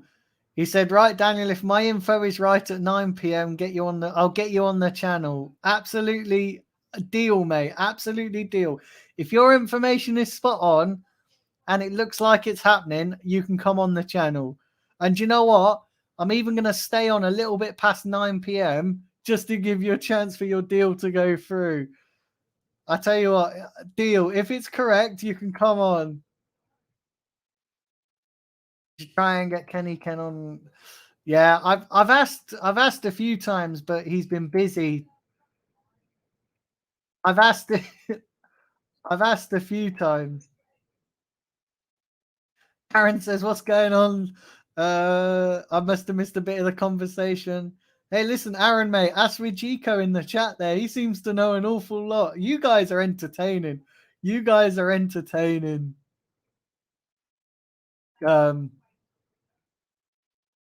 Verbal agreement for Orba confirmed by Ornstein, says Russ. Yeah.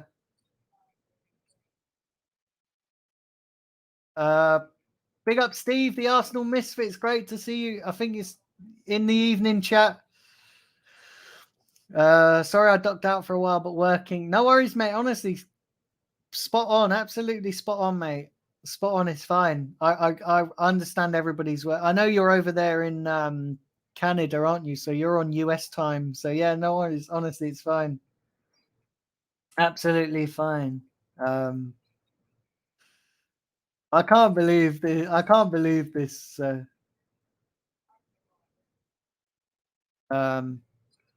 What are we on? So we're almost 1 hour 35 minutes into the chat, and there's 16 of you watching live. So yeah, do smash the like button, guys. Do smash that subscribe button.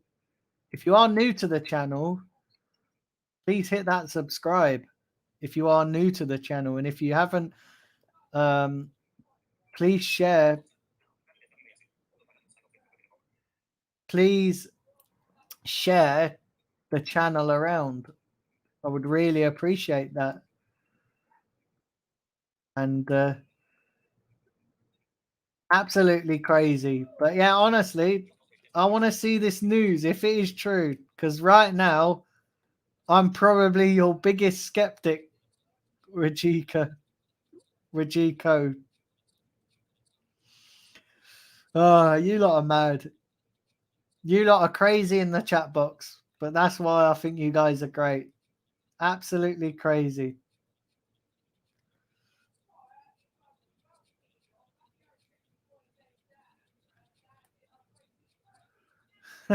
That's mad.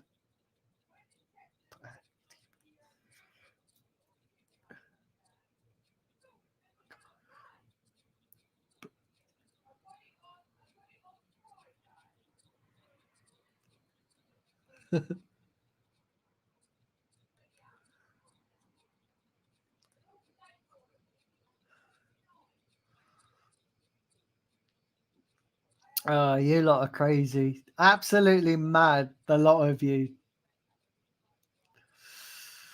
But I'm anticipating. I'm anticipating and waiting. Uh,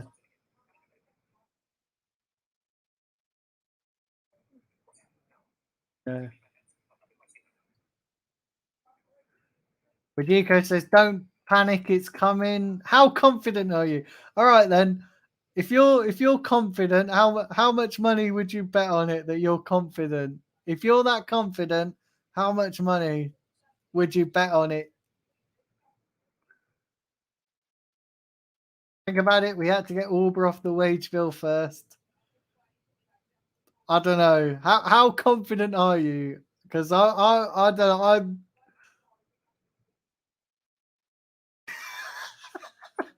Gary. I'm not even touching that with a barge pole, mate. I'm not reading. I can't read that out because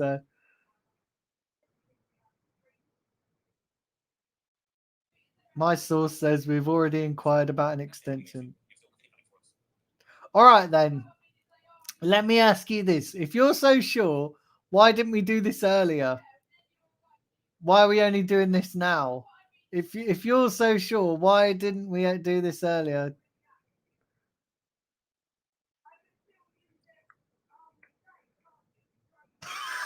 Fraser.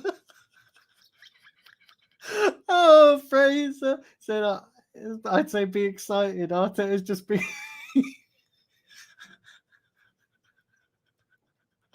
Oh my god, I can't read. Oh, you lot are absolute jokes in the comment section. You lot are jokes. If Isaac doesn't happen, our fan base is going to have a meltdown. It's not happening. It's not happening. It's not happening, Bargav. Honestly.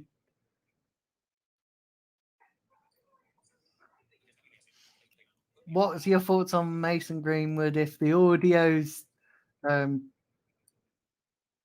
it's if the audio is anything to go by, then he's guilty as sin unless he's covering up for somebody else. Is it an audio or is it an actual video? Because somebody said it was a video. Was it just an audio clip? Because I've seen the clip. I know the clip you're talking about, and yeah, it's bad. Like it's absolutely bad, that video clip. But I don't know. Was that? I have a few questions, and I'm not saying I disbelieve her, but why would you record that? How do you know that he was going to do that? That's my only thing. And I'm not questioning, and don't get it wrong, I'm not sticking up for him because that was horrific. But why would your instincts in going through that, why would your instincts to be recorded? I don't know. It's a little bit skeptical. I'm not saying I disbelieve her. I'm not saying that she's not lying or anything, of course, but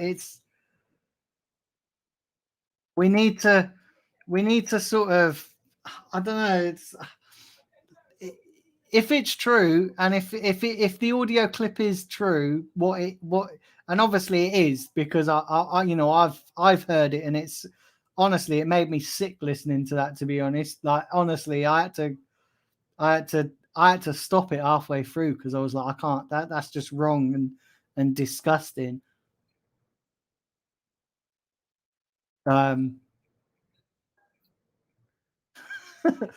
Delboy says, I love when you laugh. Honestly, that was hilarious. Honestly, that comment was hilarious. You lot have been joked.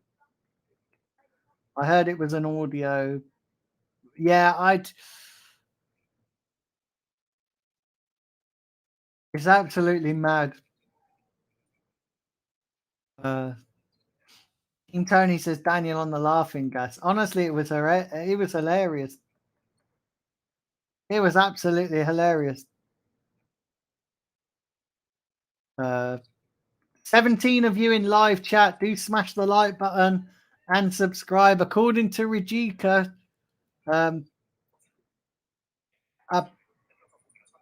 apparently we're signing Isaac. But is it happening? Are we signing Isaac? Is anyone confident?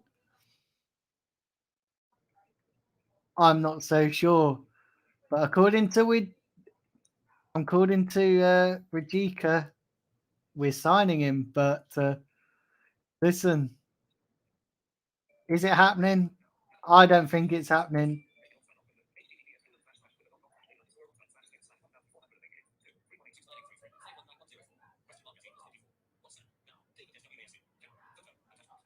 It's mad. But yeah, listen, there's 19 of you in the chat. Smash the like button. Would really appreciate that. If you could all smash the like button and share the content, please drive the likes up. Somebody put in chat how many likes are on or how many likes I'm on, because really appreciate that. If you could put in how many likes.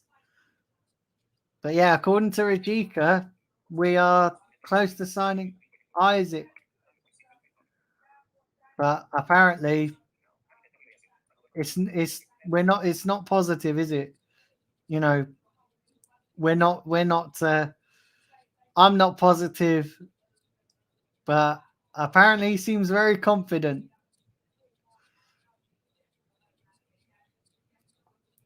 But yeah, it's mad. Absolutely mad.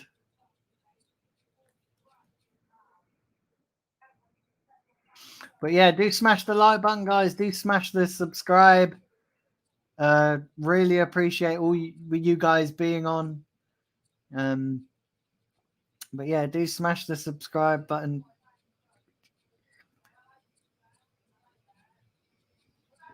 Appreciate all you guys watching. But yeah, big up everybody in the chat box.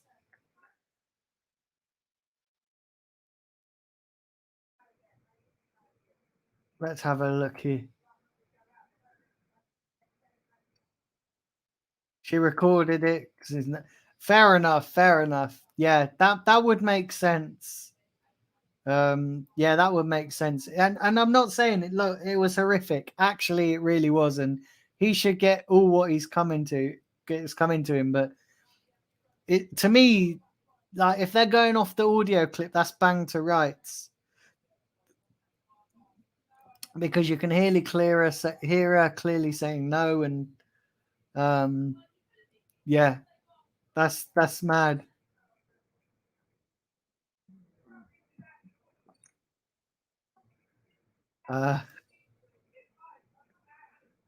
You put your life savings on it. Come on then. All right then. Honestly, I can't. Honestly, oh my.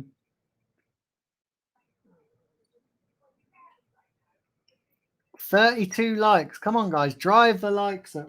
We want to get that high as possible.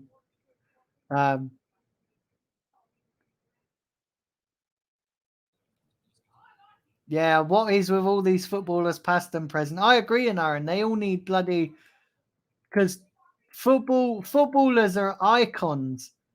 Do you know what I mean? They're icons of our club.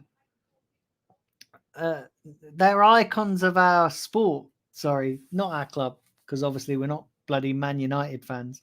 But they're icons. People look up to them as role models.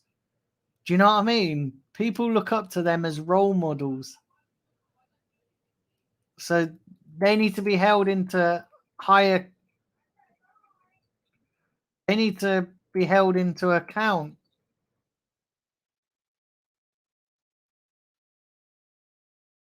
Chico betting his life savings. Yeah, his life savings could be about 50p though, so I won't read too much into it.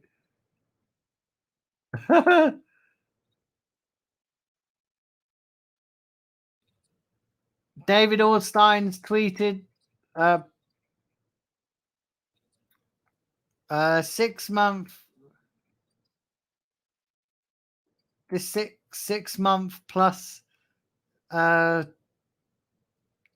thing which will bring to an end Aubameyang's Arsenal career. Yeah. Honestly hope you're right, Chico.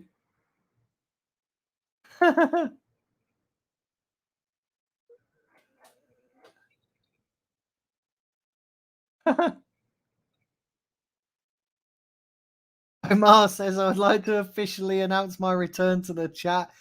joker. Absolute joker. All right then. If you're okay, this is mad. I can't believe I'm not buying this. I'm not. You must. You do sound pretty confident, though. To be fair, I will give you that. Whether it happens, you do sound pretty confident. You know, you do sound very, very confident for someone. For someone that's, you do sound very confident. You do sound incredibly confident, which is.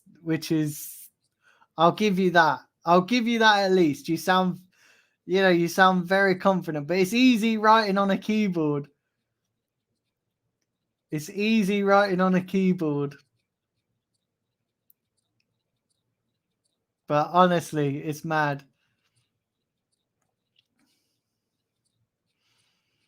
It's mad. I will give you that. You do sound very confident. You you know, you do sound incredibly confident. I'll give you that. Oh dear, it's mad.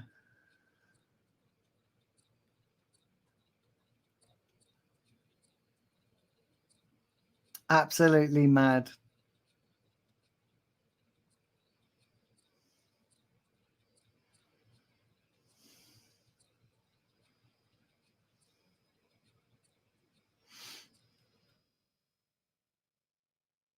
Right. Get your comments in because I can carry on reading them out. We're approaching 8 p.m. So,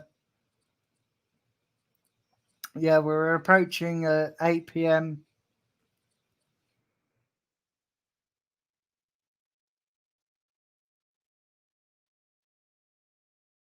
Big up, Mike. Big up, Mike.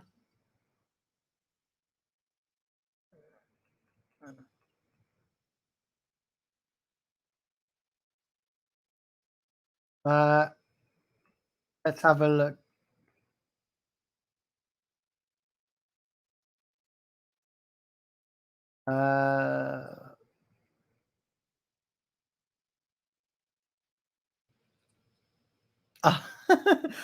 Our young players have nobody to look up to. Edu and Arteta have the combined IQ of a cabbage. Mate, what is it? What is it? You're coming out with all these jokers tonight. That's jokers. Omar says I penned a 3-year contract because who's it? Steven said sign for Daniel. Big up Steve. The other Steve. Mad. If the signing happens, it's going to be used for PR. David Ornstein posted that about Aubameyang, says Aaron. Auba still has to agree to the salary terms, so it's not done yet.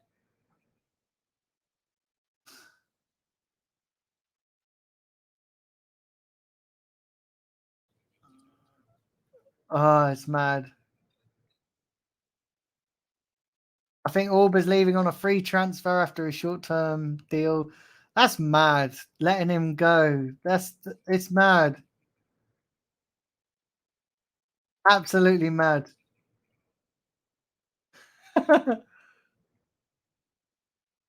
Hopefully people don't start drinking the Kool-Aid if the signing does happen. Oh, I don't know. You lot are jokers. You lot are absolute jokers. Absolute jokers. Well,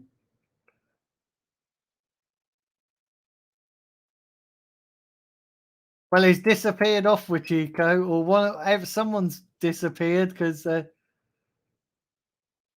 only 14 of you in live chat now. So yeah, that's mad. But yeah, listen, it's mad. Listen, we move, don't we? But do smash that like button, guys. If you haven't done so already, please smash that like button. Like I said, at around 8 p.m., Sophie should be coming on. And then Lee should be coming on as well. Let's have a look here.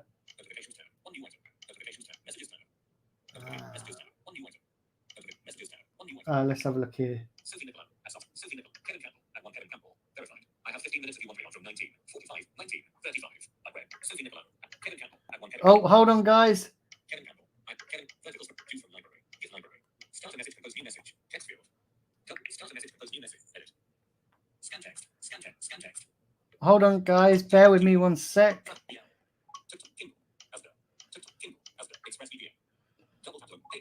Hang on. Bear with me one sec. Bear with me one second.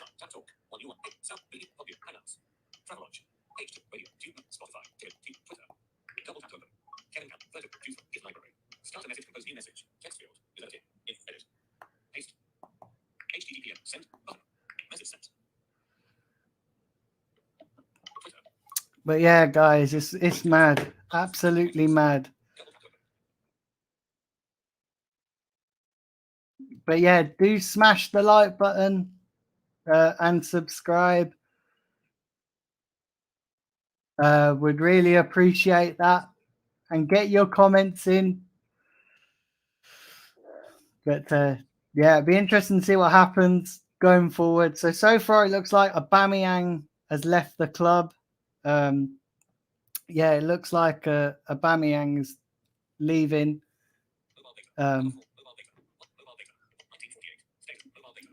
Yeah, it's mad. It looks like it's absolutely mad. Listen, the 17 of you in the chat. Do smash the like button and subscribe. And hit that share button as well. Would really appreciate it.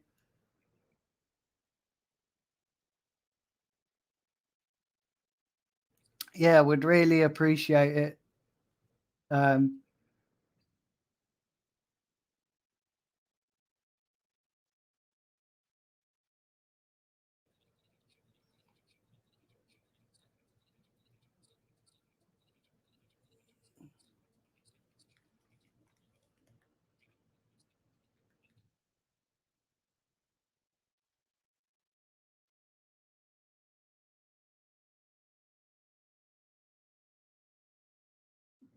But yeah, do smash that like button. Do subscribe if you haven't done so already.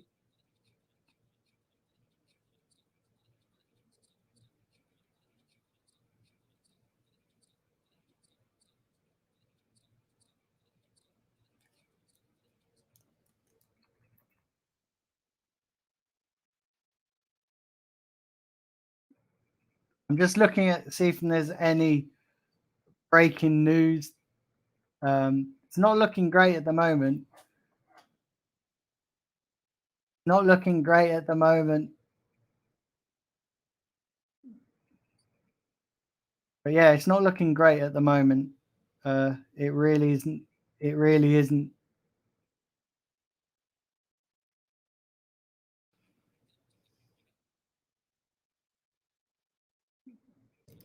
But yeah, do smash the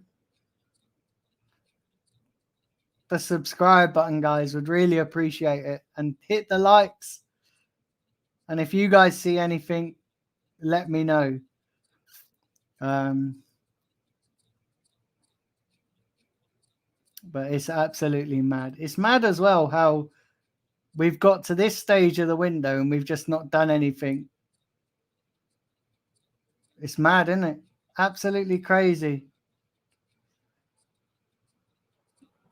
It's mad. Absolutely crazy.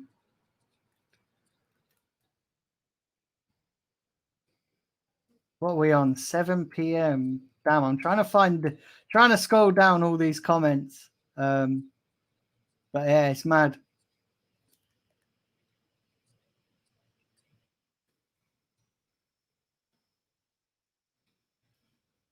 Absolutely mad.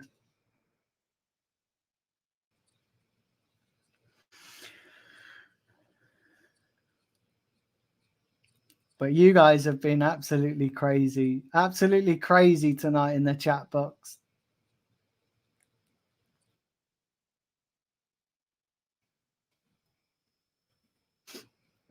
But yeah, do smash the like button, guys.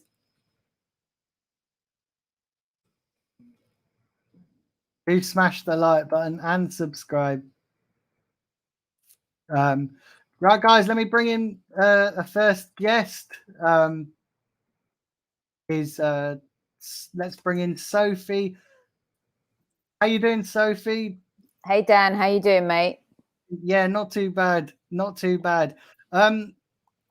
How's it been for you, this lack of transfer business? Well, and I hope the sound's okay because I'm just kind of sitting on my chair. Didn't kind of want to be sitting up at the desk with the big mic and stuff like that. I'm feeling deflated, and to be honest with you, just the thought of doing a show later talking about all of this, if I'm going to be honest with everybody, is a little depressing. I've come to the conclusion that Arsenal had a plan for this season all along, Dan, and the plan was, and rightly so, and let's get one thing right here, okay, because I don't want to hear Arsenal fans and some key influencers and informers who are saying, you guys wanted the deadwood out, you know, you didn't want Chambers in the team, you didn't want X, Y, and Z. Of course not. We didn't want we don't want El Neni. We didn't want Kolasinac. We didn't want Mustafi. We didn't want Ozil anymore. We didn't want, Chambers. But yet, the difference in this is, okay, if you're going to let Maitland-Niles go, if you're going to let Chambers go, if you're going to let Mari go, what are you doing to subsidize that? Right? Yeah. So we all agree we need to clean house, Dan. We all agree that is a fundamental part of our rebirth as a club, and it started in the last January transfer window. And here's what I think has happened.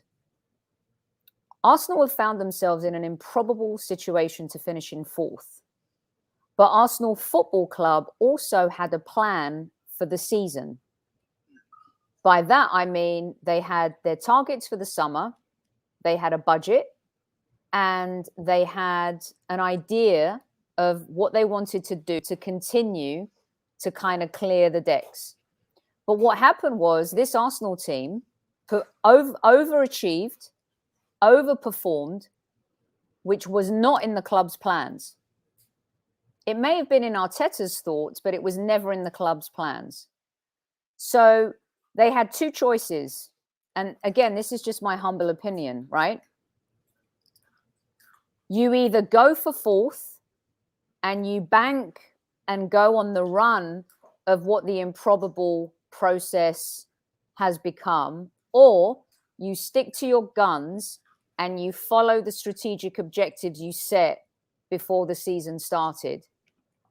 And Arsenal Football Club have chosen in this time to follow their objectives financially, from a player contract perspective, from a wage perspective, rather than say, okay, you know what, we're going to throw the kitchen sink at the January transfer window and get that fourth spot.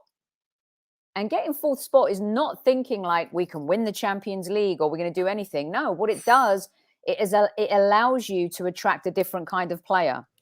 There's a reason why we signed Tomiyasu and Ramsdale and Ben White and Nuno and Sambi in the summer.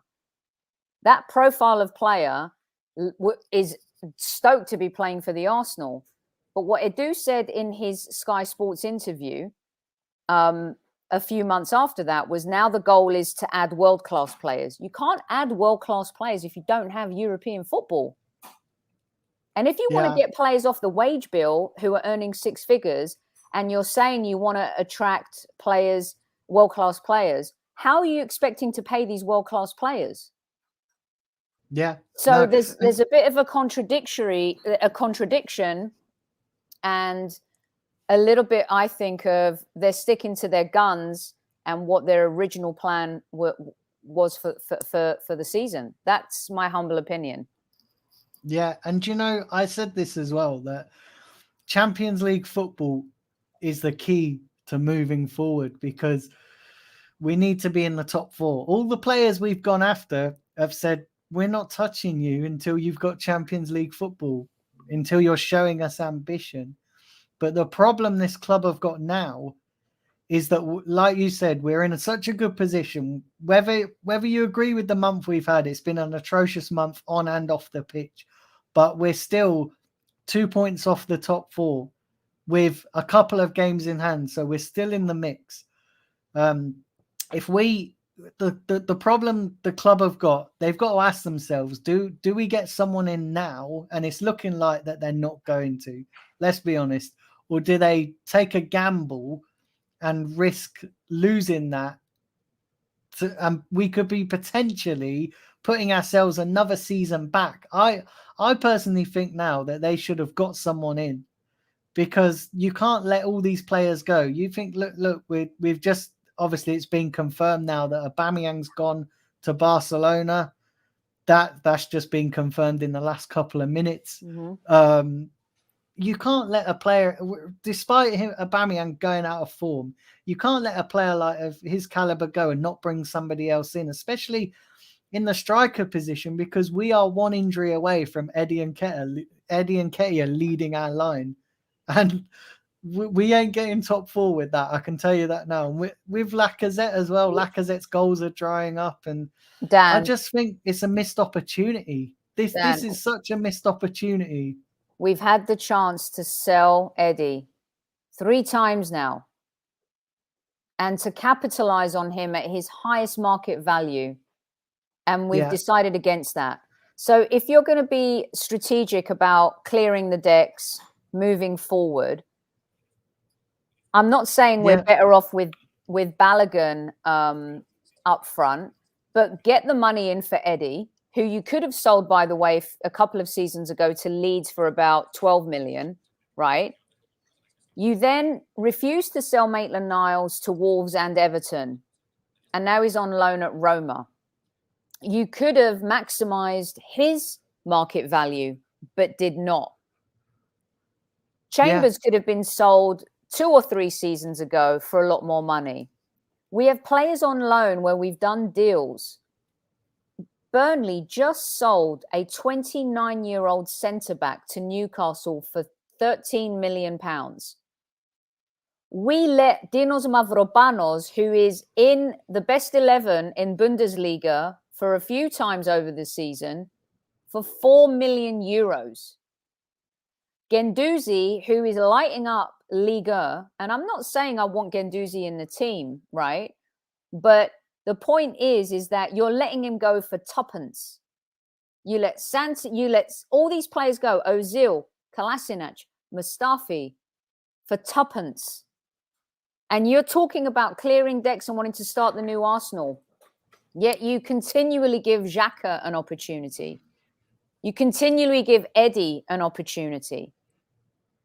I mean, it's embarrassing. Today, honestly, I find it embarrassing. And do you know what made me feel even worse last night? To the point of today where I was like, if I could get away with not doing a show, I would. I was watching the NFL and the Rams, right? Yeah. And this celebration of this fake franchise that Kroenke has built, the poor people of St. Louis that he left behind in his wake when he took the team and stripped that community of what it means to have an NFL team there. And you guys know what it means to have a football team in a community. Look what happened to Piebury Corner during the pandemic. Look what happened to all these businesses. sports in a town is everything. He could have built that stadium in the great city of St. Louis. He could have built it in the Midwest. But why didn't he? Because there's more money here. It's a real estate deal. And it's got nothing to do with passion for a team. It's a passion for money and glory in the worst kind of way. And to be honest with you, when I saw some Arsenal fans on Twitter, like supporting it, thinking them winning the Super Bowl is going to help us. So I tried on our show a few weeks ago an experiment to see if I could get behind them and rally around them, especially because I live in Southern California and support them. But my stomach churned when I started to try and do that. It literally last night made me want to vomit. And then when he came out and he spoke in what was clear that he had a few drinks, it just made me so angry. Like, if you can invest that much money in taking a team from one city to another and build a stadium that, yes, takes some city tax dollars to also make happen, and you make excuses to not be able to do that for a team you have that, let's face it, has more eyeballs on a global level than the Rams. The Super Bowl has mega eyeballs as an event, but Arsenal Football Club on a weekly basis gets tons of eyeballs. And it just made me sick to my stomach, especially in this time where we're trying to sign players. And he had an opportunity for the same glory to get Arsenal back into European football. We missed out. We had 2 League Cup semi-finals, blew them away. We had an FA Cup against Nottingham Forest, Dan, blew it away. We sacrificed winning to balance the books. And it just made me so mad last night. I've got to be honest. Like, I felt really low as a fan to think, look at him basking in his $6 billion stadium. Everyone lauding him. Everyone lauding this team. And meanwhile, Arsenal are begging for tuppence. And you get rid of Aubameyang's wages and you don't have another plan to have a striker come in. It's just, it's disgusting. Do you know, I couldn't even watch, because I've seen the video and I've seen it going around, people watching the video, and I just couldn't bring myself to watch it, of Stan Kroenke's interview. And I was like, do you know what? If I watch this, I'm probably going to end up throwing my phone out the window because it's just going to make me so angry. And it's interesting you say that, because we, as the fan advisory group, have got a board meeting coming up next week on the 8th. I would love to have an opportunity to be in that meeting, Dan. It's gonna be, well, let me just say, no women on that board. Yeah, it's sad as well, because they cobbled the board together, and they left off a couple of other supporters groups as well. And they left off the women's, and I think they're trying to rectify that. I think they've certainly got women representation from the club, but I don't know. There's nobody on that list from what I can see at the moment. They are looking to rectify to get a woman on the board, but to be honest, it's a bit of a mess, as you can imagine. as you can imagine. But I've had the unfortunate, well, I say you can say fortunate or unfortunate, of having a conversation with Josh Kroenke, and I just get the feeling that I just get the feeling that he's going through the motions when it comes to this board meeting, and when it comes to trying to appease the fans. Yeah. It is. You know, when they were here in LA, I was face to face with Vinay, and it was when Pochettino was still in Pochettino's last season, I think it was, as manager of Tottenham. Sorry, that's my little dog sitting on my lap who keeps moving the laptop. And I said to him, I'm like, the reason why there's more noise now from fans is because that lot down the road, you know, are progressing in the sense that they're finishing above us, right? They're not winning anything. They're not going to win anything in those seasons, but they've put themselves in a position where they're making so much noise that people actually think they're a better club than us. And he asked me, and I said, look what you guys are doing. I go, they're making a Champions League final. That in itself is sickening. That's how I felt last night. Last night, I felt like I was living the Champions League final between Liverpool. It's going to be worse in the Super Bowl all over again. And not because I've got a stake in the other teams. I'm a Denver Broncos fan. But the point is that this owner has a financial agenda. And that financial agenda, if anyone didn't believe it before, believe it now, baby, in this January transfer window. And I said to Vinay face to face, you guys are just PR puffs, which is probably why I don't get invited and I don't get a media pass. But I'm fine with that. Yeah, it's mad. And do you know the thing is, when I got onto this board, I said, right, I'm gonna obviously be respectful, but ultimately I'm not. And one of the first things I said to Josh Kroenke at the end of the first meeting, I said, if you think I'm going to be filtered in what I say, it's not going to happen. And if you can't accept that, then we're going to be in real problems, because somebody needs to tell them. And the thing is, when I see stuff like Stan Kroenke go into the meetings and go into the Rams and going to watch them, and yet all we hear from Josh is, oh, well, if you're hearing from me, you're hearing from my father. If he can do interviews for the Rams and stuff, why can't he do it for Arsenal? Why can't he get on a plane and come and watch Arsenal? But it is, he owns it. I don't care whether it's his project or not. At the end of the day, he owns it. And for me, it's not washing. And I know a lot of people have said, oh, you should move on from the fact that he doesn't come. And I'm like, but you lead by example. If you own something, you've got to have pride and take care in it. You know, like obviously it's Dan, it's about being a sustainable business. It's not about winning. That's all. But the reason why they don't put their own money into it is because they let it's run self-sufficiently, and eventually you can't keep up with. Look at them. They couldn't wait to get Aubameyang off the wage bill. Now, do I agree that Aubameyang should have gone? Yes, but why not let him go before you make that 325 grand a week deal? Why? Why'd you do that? But I've got to be honest, Sophie, right?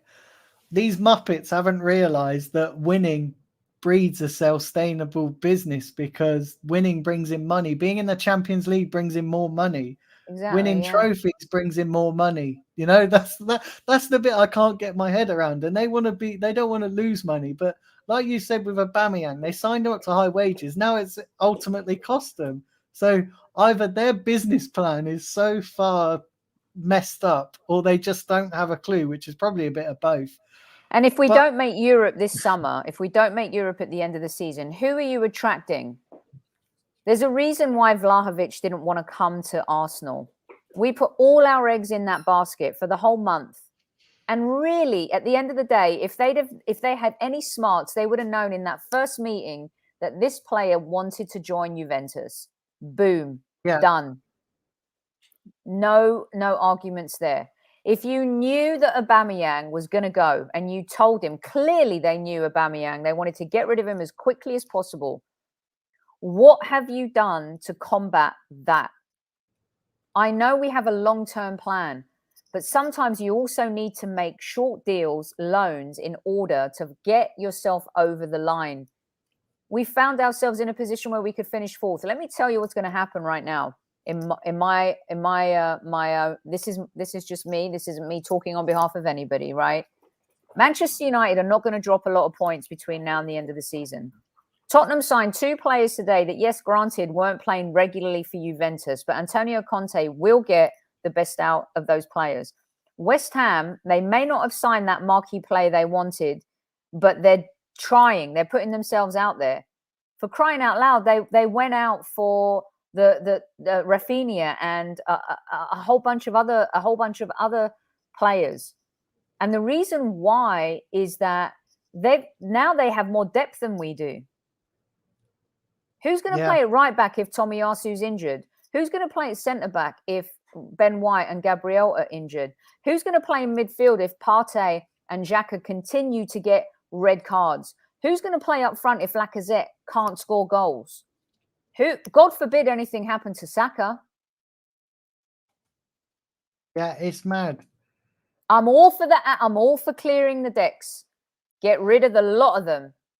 Get rid of them all for all the terrible contracts we wrote.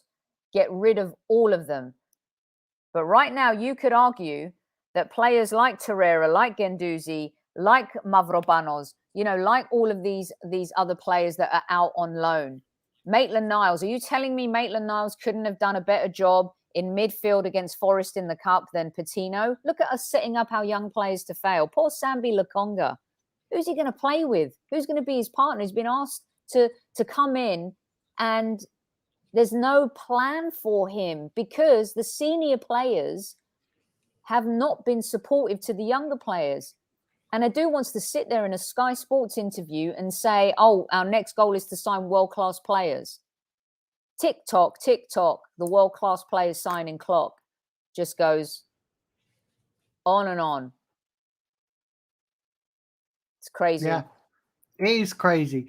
Do you think who's ultimately to blame? Obviously, I know we've mentioned the ownership there, but who's ultimately to blame out of Edu and Arteta? Because I'm sat here and I am blaming Arteta, but ultimately I can't help but blame Edu because he's the guy, he's the head of recruitment. Transfer windows is essentially his baby. It's his job to get the players in. It's his job to do the talking, to do the convincing, and ultimately he's failed. So, well, in your opinion, who's to blame for this? I believe they work in tandem, but I believe Arteta will outlast Edu. I believe that. He's gone after a certain profile of players and he's failed to sign any of them. But also, it's so crazy, isn't it, that when a player works out, we give Arteta all the credit. Oh, it was his player. He signed him. But when you want to criticize the strategy, it's got nothing to do with Arteta. They work closely. They work in tandem. And Arteta is very, very much in control of who he wants in his team. He's like every manager, a bit of a megalomaniac, and you need megalomaniacs. But at the same time, that megalomania becomes a bit of an Achilles heel. He's still young and arrogant in his own way. The dude only just turned 40 years old. So you pat Xhaka on the back, on the arse when he gets sent off, but you ostracize Pepe for a couple games because he gets sent off. Younger player. You bench Pepe when he's playing well. Guendouzi grabs Mopé by the throat in a Brighton game. Instead of trying to teach him you can't be a punk your whole life, you got to know what it takes to be a professional. I'm going to teach you, Cobra Kai, Obi-Wan Kenobi style. You can't be that way. You could be one of the best midfielders in the world if you want to be, son, and let me show you the light. But instead, Saliba, a video comes out of Saliba, all of a sudden he's ostracized. Emery's signings are not what Mikel Arteta wants. He's a control freak. He wants it all his way. And you know what? If you're going to manage a football club, rightly so. But at the same time, you cannot treat one player one way and the other another way. Yeah, definitely. Barga, thank you for your super chat. He says, great stream, guys. Really appreciate that, mate. Sophie, do you think it's the club have panicked a bit because they haven't, like you said earlier, they've not expected to be in this position, so close to fourth place. We finished, in the top, in 8th 2 seasons in a row. So do you reckon the club have been shocked a little bit by the surprise of how well we've done? Yeah, and we've done incredibly well. Yeah, I think that's what I was saying at the beginning. I think they had a plan for the season. They were like, this is a good foundation and a young group that are going to grow and they're going to grow together. But they found themselves in an improbable situation. And that's because after Man City, Liverpool, and Chelsea, the league is kind of average, right? So there's this opportunity to now finish in fourth. But I think they've been so stubborn, they're sticking to the model that they set out for the beginning of the season, i.e., we're not just going to go sign anyone, which is right, okay? But at the same time, when you have the opportunity to finish fourth and the rewards the Champions League brings, you've got to capitalize on that. And like I said at the top of me coming on, I'm all about clearing the decks and getting rid of the deadwood. But you've left this squad depleted now. And barring an absolute miracle tonight, who's coming in? I reached out to a friend of mine who's a Liverpool informer, and they hadn't heard anything about the Origi thing. I would take Origi with open arms right now, to be honest with you. I mean, you know, it's look what Everton are trying. Everton and all these terrible teams that are below us. Sophie, sorry to cut you off just a second. I just want to bring in Kevin Campbell, who's backstage. I didn't realise you were there, Kev. Sorry. Look, get out of it. You left me here waiting. Sorry, mate. I didn't. Look, I was enjoying listening. Don't worry about that. I was enjoying. Hi, Soph. Super Kev, what are you doing? How you doing? You can't interrupt Sophie when she's talking. You know? I know. I'm not sure I'll about keep that. quiet. I'll keep quiet. Oh, that's bad. Gosh, Kev. It's a Kev, hard what have day. you made of all this, Kev, with this transfer? What have you made of Sophie's comments as well? I think no, Sophie's bang on, to be honest. If we're right, look, the club are in a great position. As fans, we look at it and we think, you know, go out there and make the signings, and you know, gives us the best chance to get this top four spot because it is up for grabs. But the club are sticking to their guns. The club know opposition teams know they're desperate. So, you know, they're going to stick to their guns. We want 75 million buyout clause for Isak. We want this. We want that. And the club are thinking, are we going to operate with a gun to our head? And I don't think they like being in that position. For me, what they've got to do is at least get some bodies in. Even some loans. Get some bodies in, because we are really depleted now. I've said it many a time, and Sophie laughs, and some of the squaddies laugh when I'm say, you know, our bench is going to look like a advert for Mothercare with Bottles and Farley's Rust, because they're that young. You know, Patino and the boys, that some real talented youngsters, but we are just so young. We need bodies in, let alone another striker now that Aubameyang seems to have gone, and we know there's an issue in midfield. So, yeah, I agree with what Sophie says.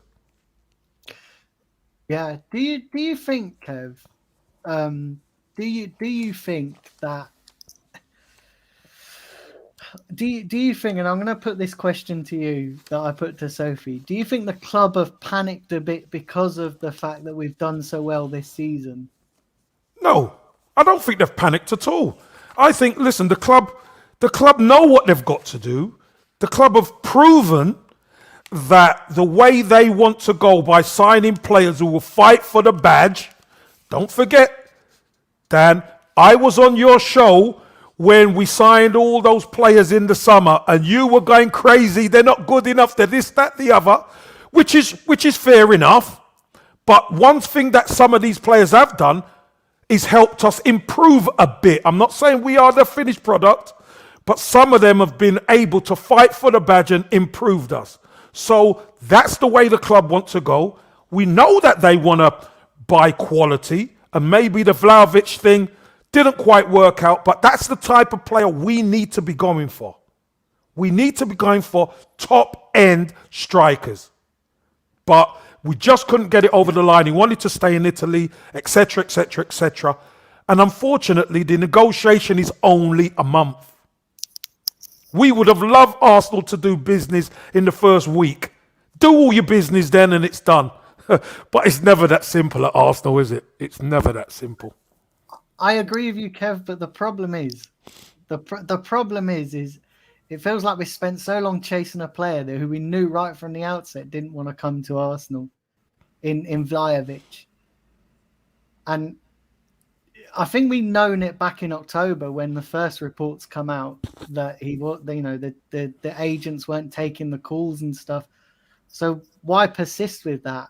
That's my only thing. And the other thing is, I don't know, like I just get the feeling with this club, I get the feeling that we've left ourselves short for the rest of the season, and we've got Eddie's going to be our main striker if Lacazette gets injured, because who else can come in and play that role? I've seen people suggest that you could maybe move Martinelli into the middle, maybe put Pepe down the middle, but it's not really an answer, is it? It's not really a proper fix. Well, listen, I believe Martinelli and Pepe going through the middle will just be a stopgap. They don't play there normally. You need to play there regularly, as far as I'm concerned. Apparently, at Pepe's previous club, they tried him down the middle and it was a disaster. So who's to say he's going to be able to do it in the Premier League? I don't like that. I think Martinelli's better coming from that wide position, running inside, where he's really comfortable. Pepe, sometimes 1v1 on the outside can be devastating, we know that. But sometimes he struggles, and that's without the traffic of being inside. So, again, I just think Arsenal, even if it's loans, Dan, I would take some loans. Get some bodies in who could play the position. Because Eddie is not the answer, we know that. And Laka, for all his fantastic link-up play, we need somebody else there to support that. Yeah. So even if it's a loan, I'd take it. And I'm going to put this question to you that I put to Sophie. In your mind, who's to blame for this situation? Blame about what? Again, the Dan, fact that we're in this position on deadline day with a depleted squad. With Dan, there's nobody to blame. It's not as if the club don't want to sign players. It's not as if the club don't want to sign players. If we weren't linked with anybody or we weren't doing anything, our problem is acquiring the right type of player. That's our problem. That is our problem. Again, you can aim blame, Dan. If that's you want to play the blame. No, but if you want to, no, but of course, no, but you want to blame somebody. You can fire the blame at whoever you want. Well, who do you blame if Aubameyang's ended up at Barcelona and we've not blame anybody for that? Oh, I don't blame any. So No, in the workplace, I don't blame. At Arsenal, Kev. Zero accountability. Sophie, I don't blame anybody. Really? I don't. Do I want players in? Of course I do. Of course I do. So Edu and Arteta and the owners are not to blame for not having cover for Aubameyang leaving, even though he wasn't playing of late. There's no goals coming from Lacazette. Goals have dried up from Saka, Emil Smith-Rowe, Martinelli and Odegaard.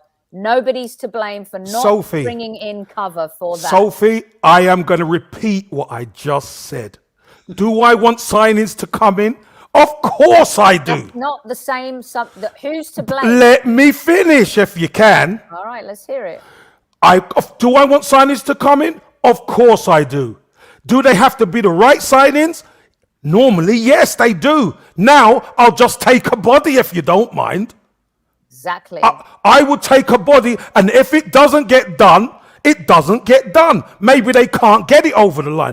I don't know, because remember, you still have to negotiate with other teams, and other teams know you are desperate, and they've got you over Everton a barrel. Are desperate. Newcastle are desperate. They're so desperate. Look at the signings they've made. Smart signings, Premier League experienced players who can come in and maybe help them survive in the Premier League. Survive. Arsenal Football Club excuses. We need to survive and make top four. Survive. Otherwise, we're not going to ever be able to buy. We're at a different level. No, we're not.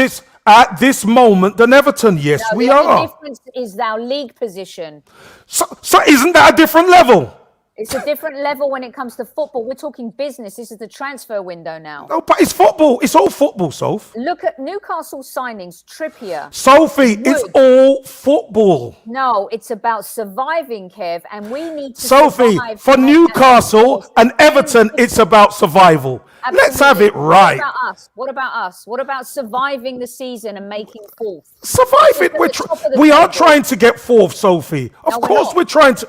How are we doing that? Sophie, you're telling me we're not in a position to get fourth? No, not right now. We're not. Absolutely not. We've let everyone. Why do not? so- No, why aren't we? Okay. Why aren't we in a position to get fourth? Let me answer your question. How we have in December we scored 21 goals. No, In forget January- December. Let's talk about now. Let me. Are we in a position to get fourth now, yes or no? With the team that we have and looking around us and what other teams have done, we have diminished our opportunity to fight for that fourth spot. We have lost players and we have not replaced them, Kevin. Sophie, let me ask you a question then.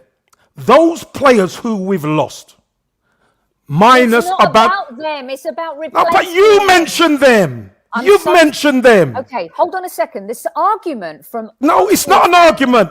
It's Sophie, you've just mentioned about the players we've lost. So let me ask you a question about the players we've lost. Other not than about them. So why do you mention them then? Because we needed to replace them. That's Yeah, the but point. we haven't. So let me ask you a question about the players we've lost. The players we've lost, have they helped us get fourth spot before? Okay.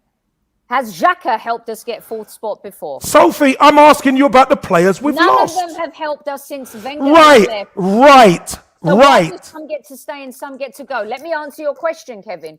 Answer it.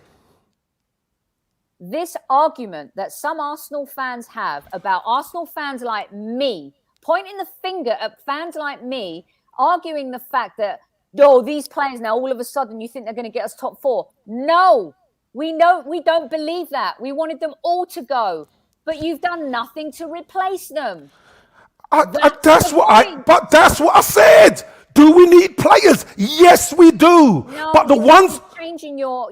No, I'm not, Sophie. I've said, do we need players? Yes, but the ones we've lost are not the ones who are going to help us get. Maitland-Niles He couldn't is have not better going to job. help us. He is not going to help us get to where we want to. Hold on one because second. he is not even playing. The FA, he was man of the match at Watford and everyone lauded him. Okay, we had the chance to sell him to Wolves for a handsome packet and Everton. Maitland-Niles could have come into that midfield against Nottingham Forest and done a better job than Charlie Patino, who's not ready at this juncture. The FA Cup was a route back to Europe and we've blown it again Sophie, because of this team being Sophie. mismanaged. Sophie, can I ask you a question then? So if Maitland-Niles had played in that game, do you reckon we'd have won the game? We would have had a better chance of winning Sophie, the game. that's not what I asked. I said, That's do my you think? answer. Do you think we would have won the game? We would Because, have had a better chance. of because you know what, controlling the Sophie? midfield, which You know we what, didn't have Sophie? any control of. but you know what, Sophie? We were rubbish in that game. You, Maitland-Niles could have played. He wouldn't have made no difference. oh, so players don't make a difference in a game. we, You tell me every year it's the players, we so it's the we were crap.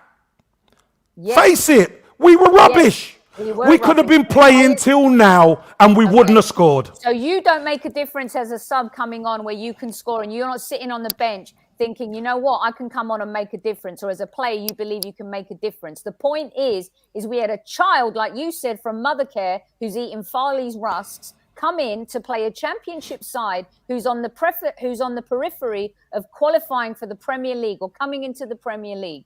He would have given us a more combative, a stronger presence in midfield where we lost the game. Sophie, That's but the we were point. crap. We were rubbish on the day. We were crap. Kev. Sophie, Okay, we had Okay, enough all right. firepower on that pitch to win that game. Can you tell me I'm wrong? Yes or no?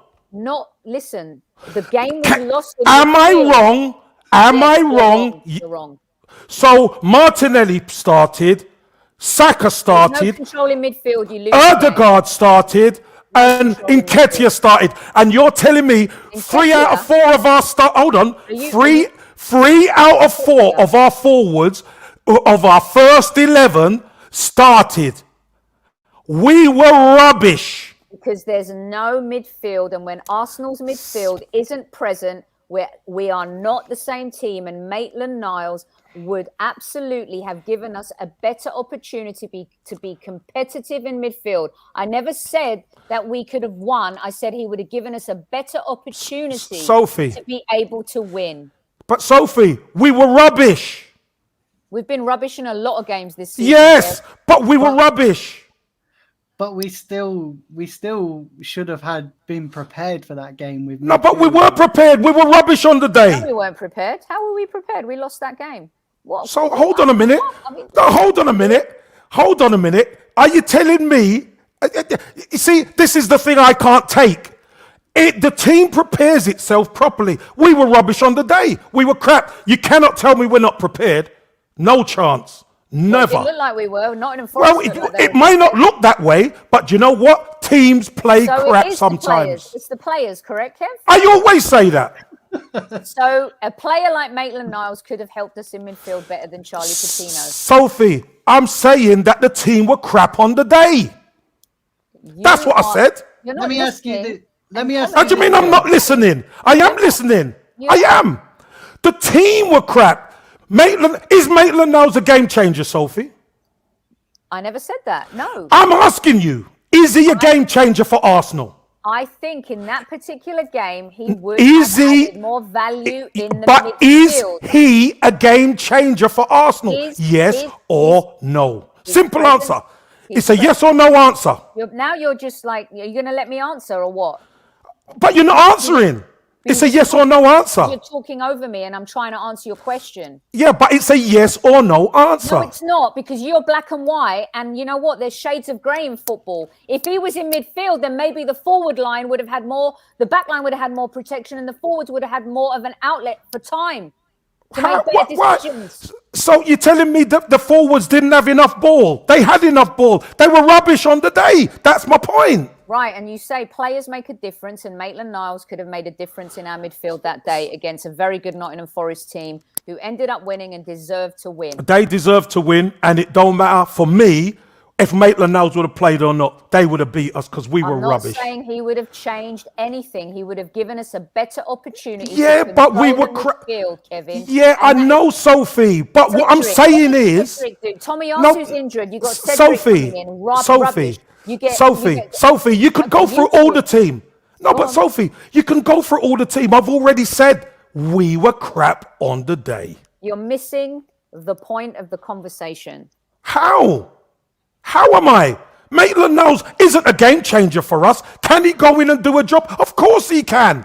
But we were crap as a team, Sophie. It's a team game. Maitland-Niles isn't a player for me who goes in that midfield and could get a grip of the midfield. He is not that type of player. Okay, time out. Take a breath. If Tommy Arsu is injured, who would you rather have had at right back? Maitland-Niles, Chambers, or Cedric? Anyone. I don't care. No, answer the question like you say to me. Any one of them, because none of them are as good as Tommy Arsu. That's not. Okay, no one's as good as Partey or Xhaka in midfield. That's right. I answered your question. Yeah, but remember, there's not black and white. It's grey, Sophie, as you say. Yes. So this is my grey answer. I answered your question in black and white. No, you didn't. No, you didn't. Grey. Yes, I did. Well, I just gave you grey. Wow. You can't even answer a simple question. I did. No, you never. It doesn't matter. Sophie, put Cedric in. He played. That's your answer, Cedric, because he's... I've just answered. Put Cedric in. I don't even like Chambers, and he's better than Cedric. I've ripped Chambers a brand new arsehole. I can sit here and honestly say I ripped that guy to shreds and wanted him gone. Yeah, and but Sophie, a better option. You asked me to answer, and I answered. Wow. Let me ask you this, Kev, because you say the team were crap, and we were crap. Whose fault is that? It's Do you the want me to players, answer? Daniel. Do you want me It's to the answer players. this again? The players crossed the white line, Daniel. Okay, then. Maitland-Niles wouldn't have made a difference in midfield, Whose job is it to motivate the players? No, it's not. No, the job is to pick the team, prepare the team, and then they cross the white line and go out and do the business. That's how football works. It's not like That black is and white, Kev. that Whose it job is. to It motivate is. the players? It is, Dan. And if you think the manager, I've said this so many times, if you think it's the manager's job to motivate players who put on that Arsenal shirt, you don't know football. Then what's the point of having a manager if his job is not to motivate the When we players? Because win, the though, manager's Dan, there, the the credit- manager's there to prepare the team and pick the team to go out there to win football Then matches. why does he That's get all what the is. credit when we win? That's what is the manager's job. But Kev, the managers also have to be able to do in-game management. Yeah, and he does. It doesn't always work 100%. But we have seen this happen, remember? We've seen it happen before. I hear so many players talk about how this manager motivated them and made them believe and made them this and made them that. Yeah, but they still Motivation have to go out and do it, Soph. They still have to go out and play, Yes, don't they? They do. But that doesn't- Exactly.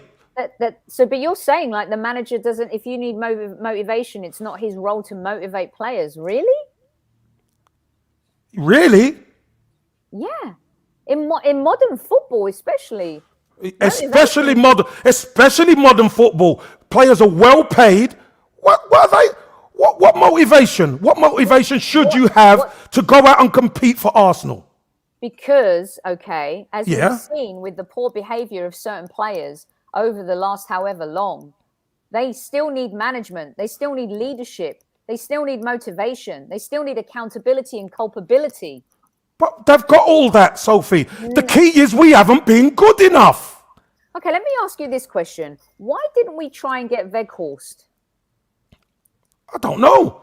I've no idea. Don't you think that a player like Weghorst for a bargain price scored 17 goals last season, 16 the last before, 16 the season before that for Wolfsburg, offers the Dutch team something completely different when he plays, would fill in that Giroud role that we've lost and we haven't been able to replace. 31 crosses in our last Premier Maybe League they don't game rate with himself. no one- Hold on, 31 crosses in our last league game with no one on the end of them. Someone like Weghorst could have been a great, not only a plan A right now, but a very, very good plan B. Why didn't we do that? Maybe they don't rate him. That's the problem. We're so snobby. No, maybe listen, Sophie, at the end of the day, we can look from this side of who we like and why didn't we do And this if and why only didn't we they do could that? look from our side too. And why didn't they do this and why didn't we do that? And don't forget, the last transfer window, many people were against all these signings that were coming in. Me. Not I never us, not said, me. Sophie, I never said you. No, I said I many was people against were it against a lot them. of the Yeah, but we made the signings, Kev. We put ourselves in a position to actually have players Yeah. that we could evaluate. Sophie, I and see if they know. would work or not. We've done nothing in this window, and we've blown Sophie, the improbable so- chance of finishing fourth. Sophie, I revert back to my question at the head. Could we still get fourth? Of course we could. I'm not No, saying it's no, going to we be can't. Why can't we? Because we're not as good as the other teams. Sophie, that isn't an answer We because lost to Man United. Man United are now not probably going to drop a lot of points. Antonio Conte's a really good manager. He's been there before. So- He's won Sophie. the league with Chelsea. David Sophie, Moyes is a very... Sophie, the You key want me- is Okay. but the question is, Sophie, can we Why still I get made a fourth? Sophie t-shirt. No, but can we still get fourth? Yes, we can. Will we? I don't know. It's a lot more difficult. But this is where we are. This is where we are. Will anybody come in? It doesn't look like it. I'll take a couple of loans. I don't know what's going on in the club. But one thing I do know is they had to get rid of the dead wood.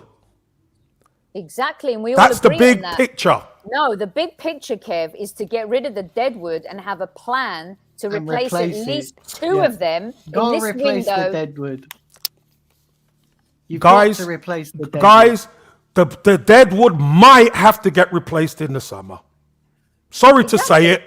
Sorry to say it, but it might just have to start in the summer. Yes, and that's why the club, if they were honest, they would say we had a plan at the beginning of the season and we're sticking to it. Boom, done. But it's, But why Sophie, wouldn't my point is, it's not as if they're not trying to sign. They're not. Players. They're not trying to sign Well, anyone. They're trying to okay, get no rid of everyone. Yeah, but Sophie, if that's the way you think, no problem. But there is no manager who wants to work with less. None. Well, then why let everyone go now? Because that is part of the bigger picture. Which is They what I are said not- at the they beginning of are this not- show, but- and you disagreed with the fact that I said that is fine, but bring in a couple of players to subsidize that. But Sophie, this is what I've said at the start. They have tried to get a certain type of player in. It hasn't worked up to now. If they could get a couple of loans, as I said, I will take it. If Aston Villa can do it, if Newcastle can do it, if Everton can do it, heck, even Burnley did it, the Arsenal Football Club should be able to do it. Sophie, like I said, would I want players in? Of course I do. Will we get them? I have no idea. Yeah, but you're not making anyone accountable for this window. Sophie, the fact of the matter is, it's either you get players or you don't. If you can't get them, you move on. Is this a prelude to our show? Of course it is. There's going to be fire on our show, let me tell you. But the thing is, Kev, nothing is that black and white. Why not? Why not? Because the problem, like you're saying, that we either get players or we don't. Yeah. I said it. I can't remember where I said it. I said a while back that if you fail to prepare, you prepare to fail, and we failed to prepare. We've known that this January was going to be tough because of AFCON and because of, nobody could have foreseen that we could have been in the top 4 race. Nobody could have foreseen that. But they haven't made the most of these opportunities that have been presented to the club. They've not made the most of that. And I think that's why, as fans, we're disappointed because we've got ourselves into such a good position and they've just essentially wasted it. Dan, being disappointed is fine. I'm disappointed. But I'm not going to lose sight of what's going on at our football club. Sorry, I'm not. Do I want bodies in? 100 million% I do. Will we get players in? I have no idea what's going to go in the last few hours. I don't know. Do we need them? 100 million%. But you know what? If nobody comes in, nobody comes in. There's nothing you or I could do about it. But a club with ambition would capitalise on the situations that presents Bravo, it Dan. during the Bravo. season. 100%. A club would capitalise on the fact that we're near to 4th place. If this club The or this closest we've owner been. had any ambition, he would say, listen, we're so close here. We need to... I heard Josh Kroenke, and I spoke to Josh Kroenke back in November at the end of the first board meeting, and he said to me, we need to capitalise on the progress that we've made. Well, where is that? Where's the action? Do you know what I mean? I'm hearing all these cheap words, but I'm not seeing any action. And again, a club with ambition would capitalise on where we are right now. Well, Dan, like I'm saying, for me, it's the type of player that Arsenal are going for. It's not just any Tom, Dick or Harry. They're going for top players. Believe you me, they were going for Vlahovic and they were going for the Brazilian from Juventus. All right? Very, very good players, top players. Could we get it over the line? No, because we were dealing with difficult situations. Yes, there has to be plan Bs and plan Cs. Whether we get anybody in, like I'm saying, I don't know. Is there disappointment if we get nobody? Of course there is. Of course there is. I never said I'm not disappointed. But at the end of the day, life goes on. But Football is life. Life goes on. It's easy to say life goes on. No, but Daniel, it does. What are you going to do? Are you going to sit around moping because, we haven't brought anybody else in, or are we going to go and support the team?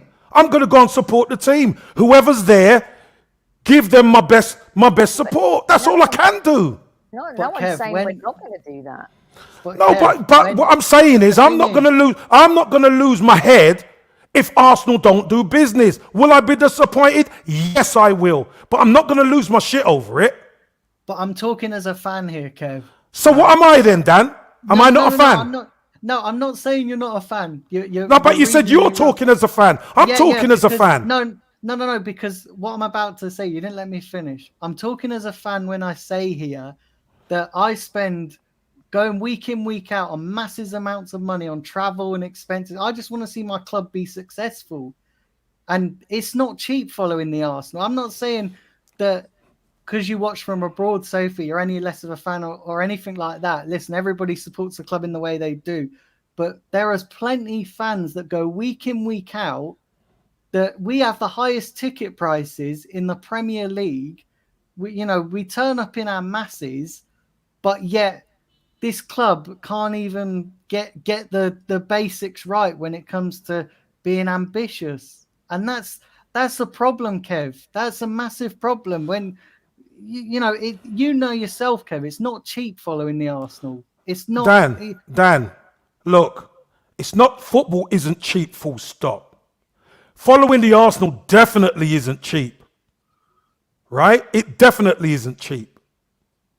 And I'm sure you would agree, Arsenal are nowhere near where they're supposed to be. Nowhere near. You don't like it, that it takes time. Fans want it to happen like that. I get it. But at Arsenal, it is not going to happen like that. It is not. So, of course, you could scream and shout. How many years have we been saying all that? But it's not, Sophie, but it's not. We've seen what happened getting rid of Deadwood. The previous January, some of our best business happened getting the Deadwood out. Some King Tony in the chat says, do you remember was it Bill Shankly's? People say football's a matter of life and death, and he's like, no, it's more important. That's what they say, but it's not. But it's not. So let's have it right. Well, it is to fans, but it's not. I'm a fan. What are you talking about? It's not. Well, you've played the game. It's a little bit. The life is more important than football. Let's have it right. Well, of course we know that, but it is our life. So of course we love Arsenal. Our memories of our lives, our memories, our moments, they're all kind of driven by football. They're driven by the calendar year. I watched Fever Pitch the other night, and it's so true. Like the schedule comes out and it's like, okay, even Tony says to me, she's like, can we go to Idaho like on February X? And I'm like, hold on a second. The plan. I have to check when Arsenal are playing. Does that make you sad? Yeah. No. And for me as well, like I've had situations where I've come home from a home game, and I live down in Devon, so it's not easy to get to the Emirates on especially for an 8 o'clock kickoff or a 7:45. I've got home on that day, gone to sleep, and then got up later in the day to go and travel to an away game at the weekend. So football is our lives. I get, No, it's an important part. Hey, Dan, listen, I will never say it's not an important part of your life, but it is not more important than a life. Do you understand where I'm going? This is why I love that line from Ted Lasso, where gosh, I'm having a brain fart, Dan. The new play character, he comes in, he's like, football is life. And he says it all the time, and it's like, of course, family first always and those things. But the way it's projected, the way it's communicated, the way it's said, football is life. And it's like you make friends. Sometimes you only see certain friends at the game. Mm-hmm. You only talk to certain friends when you're on a podcast. Mm-hmm. It's like that connectivity doesn't mean like family's less important than it. It just is just a huge part of people's life. Of course. Everything that we do. And your life revolves around the game. 100%. Well, listen, it's our lives. It certainly is. That Yeah. football influences our lives. And you're telling me I don't want the best for Arsenal, just like Sophie doesn't, or you don't, Dan.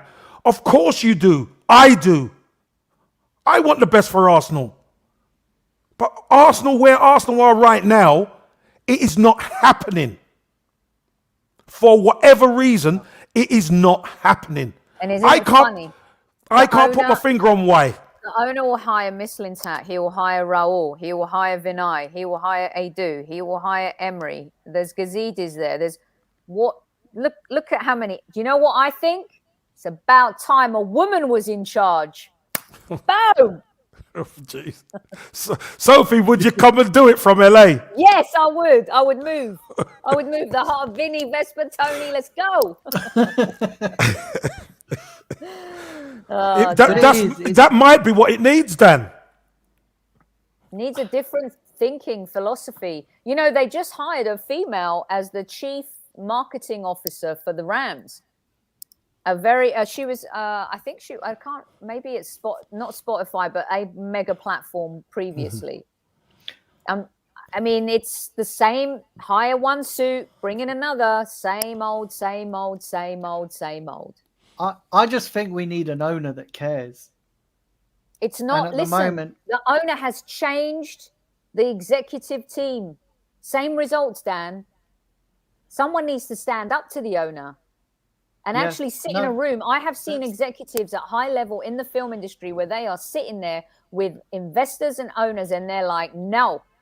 And they're like, whoa, no one's ever said no to me before. People can go into a room and they can have a different dynamic. It's yes men. Vinay's a yes man. I stood there and I spoke to him. Weak sauce. Yeah, I said it out loud. That's why I don't get a media pass, probably. but we do need an owner that cares. And when you see him poncing about at the Rams game and not bothering with Arsenal, it's gonna anger fans. Do you know what I mean? It's gonna anger fans. Fans are going to be angry because we're not bringing the bodies in. I get it, Dan. I get it, Soph. You know I do. I get all that. But fortunately and unfortunately, I kind of look at it from a different point of view than you two. I've been on the inside. I understand sometimes that, listen, we've only got the league left. And could we do with the players? 1,000,000%. Are we going to make the move to get the players? At the moment, it doesn't look like it, does it? It doesn't look like. I would love a couple of signings, even on loan, to get some new blood into this team. But it's going to be difficult. Yeah. I want to know why Aaron Richards says I'm spoiling it now, because he's been Team Sophie. So is it because I said a woman should be in the boardroom? Just wondering, Aaron. I actually think look, we need a representation from all fan groups. You know, whether it's female fan groups or, like in my case, the Disabled Supporters Association. We need it from everywhere. And I think the club just cobbled together the board and didn't really. I think the Super League fiasco had a lot to do with it, but it's still a work in progress. Still Dan, very much a work in progress. Unfortunately for us, we're still renovating. We're still renovating. Damn, We how are big is nowhere that near house? we're nowhere near where we need to be. And I know people say, "What? We've been doing it for 17 years." But really, we've only started properly from last January by getting the deadwood out, and then in the summer, getting the people who are fighting for the badge in. Unfortunately, we don't have enough of them as part of our squad. We don't. I understand that, but if you see a shortcut to speed up the renovation, i.e.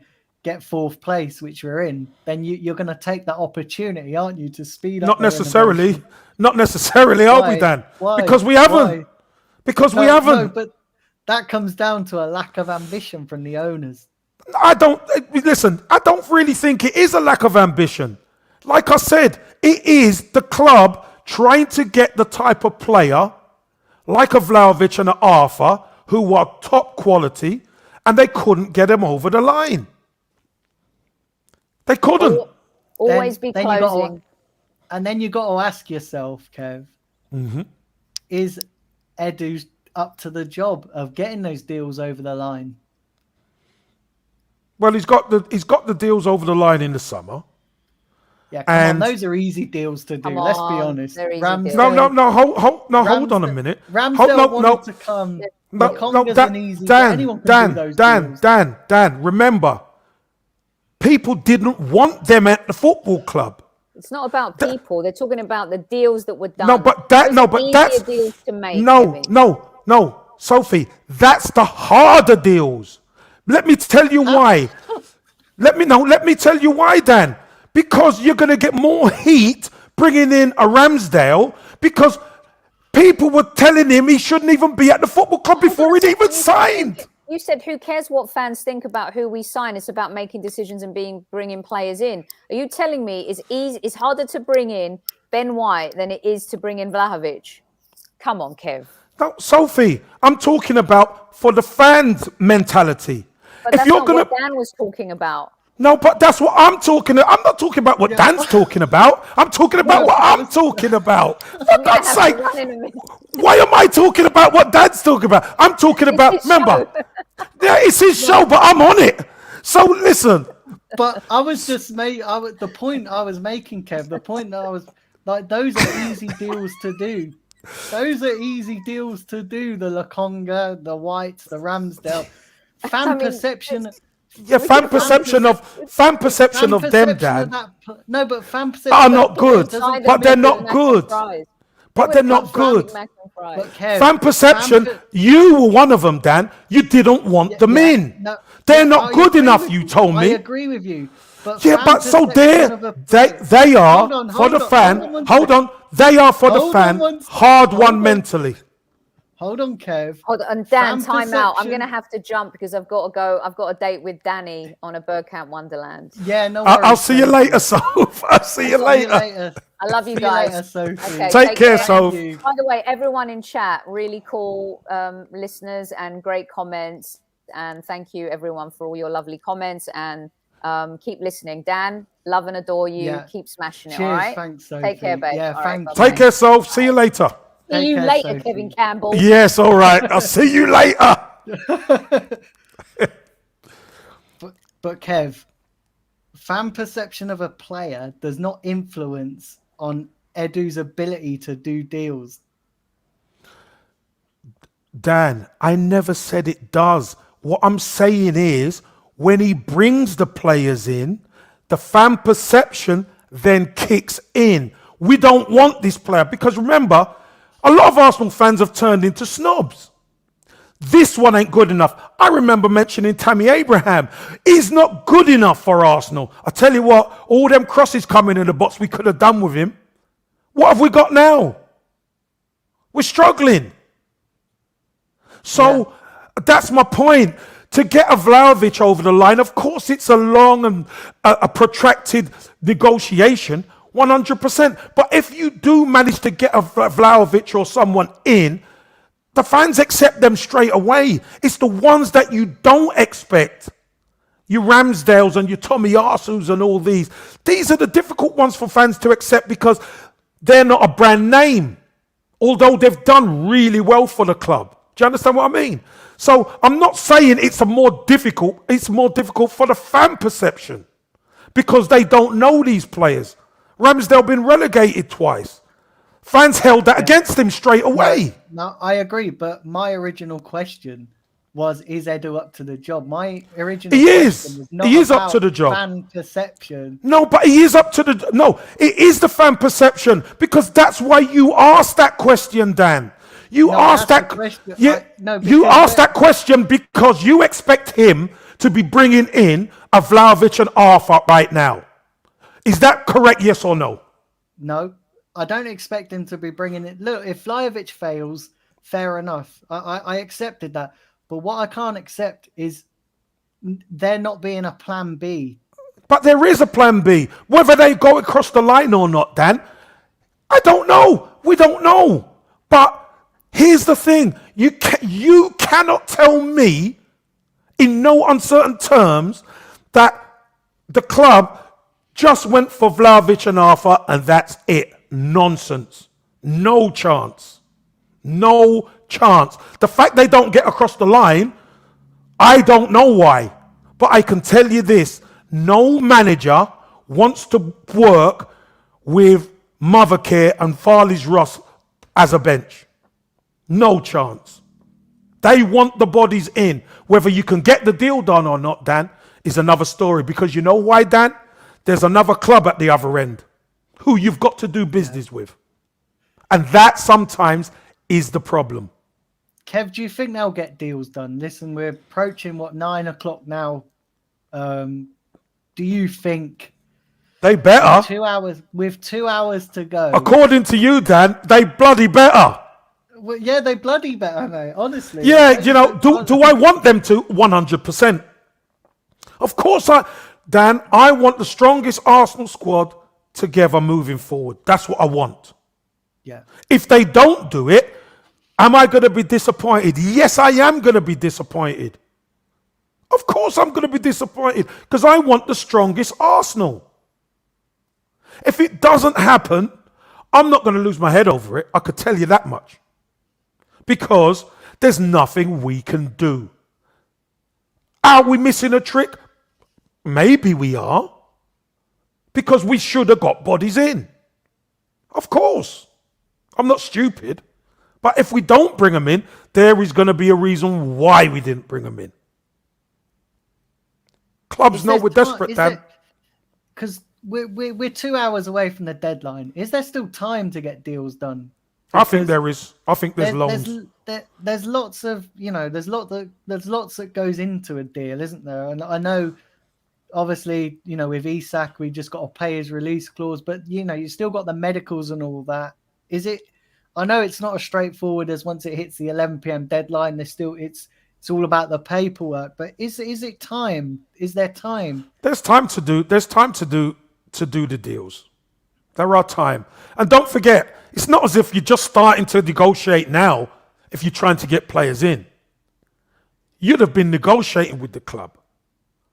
You'll have a medical team on hand, Dan, to get the player and to check him out. Wherever he is, if he's in Spain, you'll have a team in Spain to look at the player, to check him over. You'd have organised all that ahead of time. So can we do deals? Yes, we can.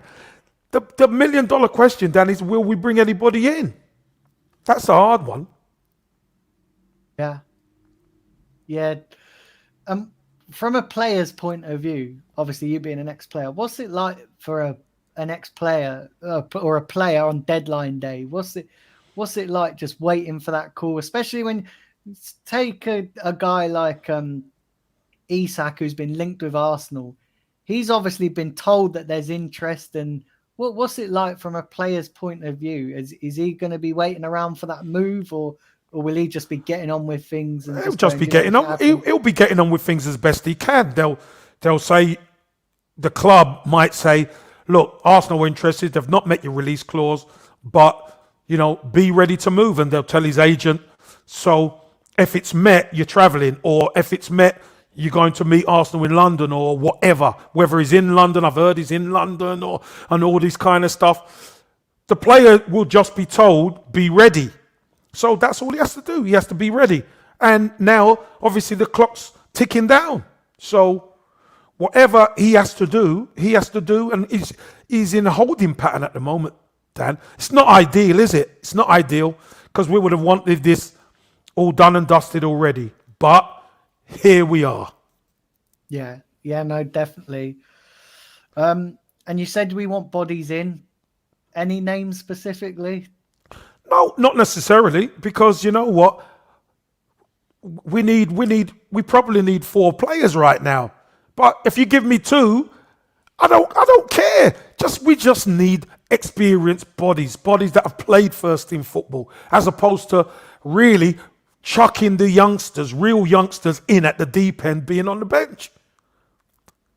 I don't think we could afford that. When you look at our first 11 have won quite a few games. So we're okay. But it's when you get past that, Dan, where we're really light now. Yeah. Kev, are you surprised that no one's moved for Basuma?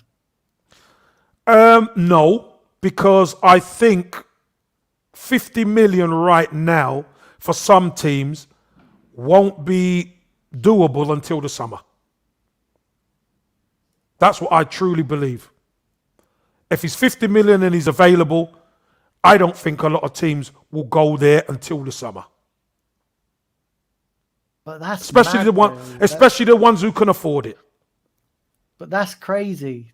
That's crazy. 50 million in this market is not a lot of money. Obviously, it is to us, but with the inflation of today's market, 50 million is not an awful lot, especially when you're looking for a midfielder. Dan, I would take him yesterday. You know my thoughts on Basuma. I would take him yesterday. But listen, again, our priority probably is a striker, especially now Aubameyang's gone, Dan. Our priority is a striker. It's got to be. So maybe spending 50, we won't be able to do until the summer. But you know, I'd rather get one of them in than none. Yeah, definitely. Kev, listen, I know you're probably busy, but sounds. Can you hear my fireworks going off? Yeah, because I me can and you hear have been on a battle.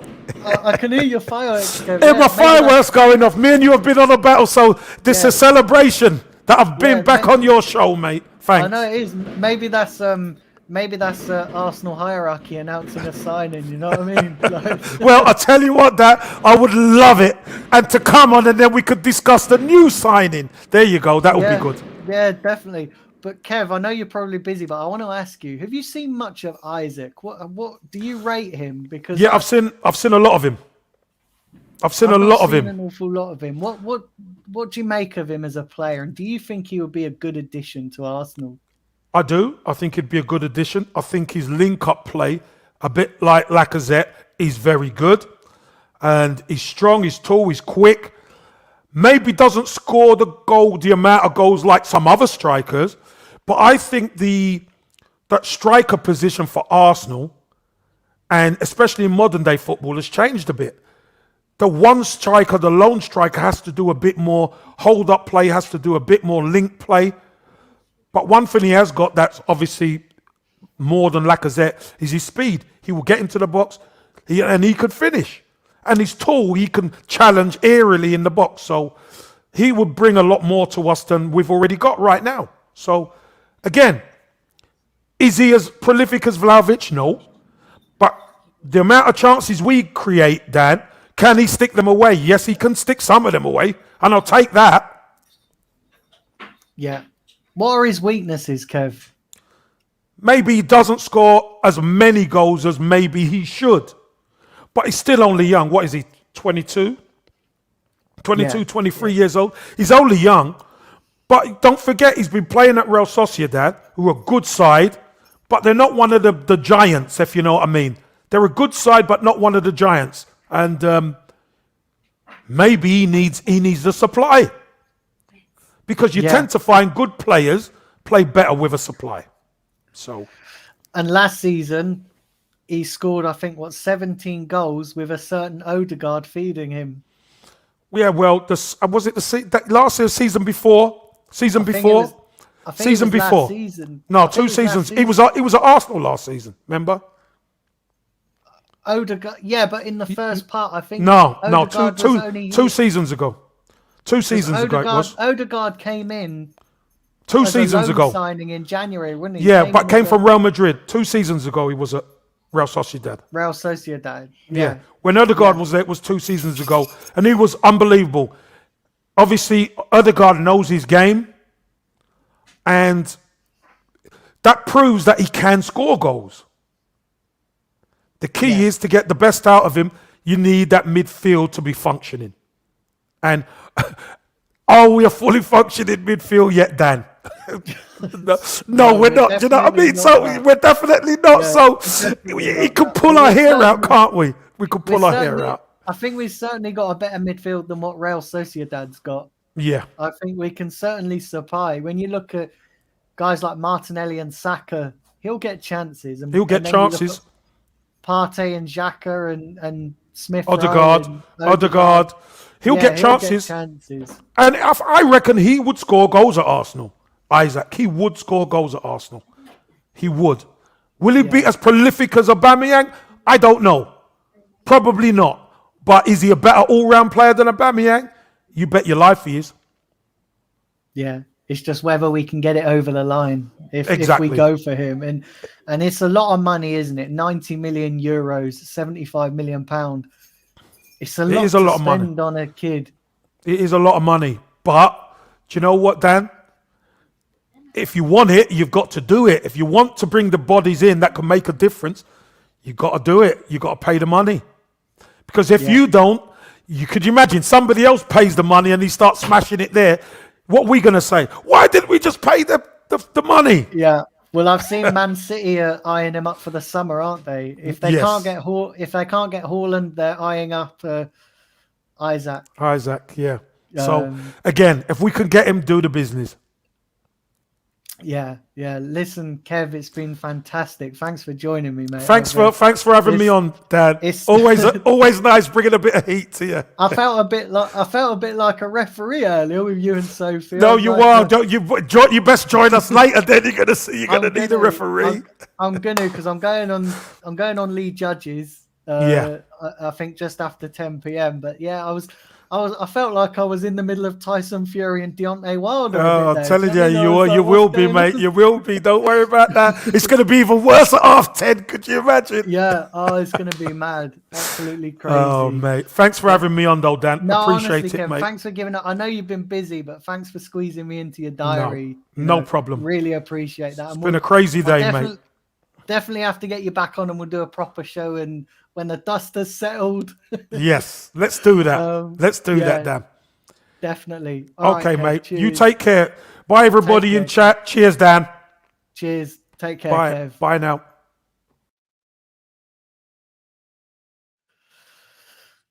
Well, there you go, guys. That was Kevin Campbell in chat. Big up to all of you that watched. Big up to everybody that's stayed on because we've been going well over the 9 o'clock. StreamYard logo. Link. Image. Let's have a look at. Radio. Tube. Spotify. TV. Twitter. Let's have a look at. Open as far. Open as far. Bear with me one StreamYard.com. second. So, done. Button. Bear with me one second. Kevin Campbell at Stephen Feedley. Search for people. Stephen Feedley at S. Feedley. You still live. 20. 43. Unread. Let's have a look. Selected. Uh, Stephen Feedley. Vertical scroll bar. Choose from library. His library.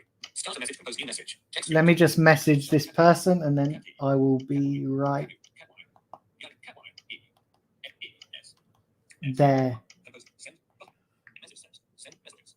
But yeah, big up everybody. Honestly, really appreciate that. You tuning in.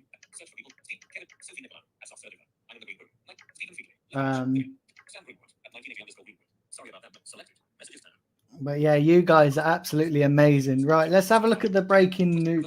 Any breaking news, guys? Put it in chat and I will read it out. If there's any in chat, I'll read it out. Let's have a look.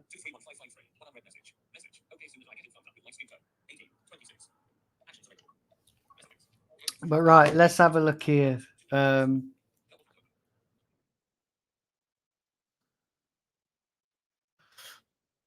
Right, let me delve into the comments.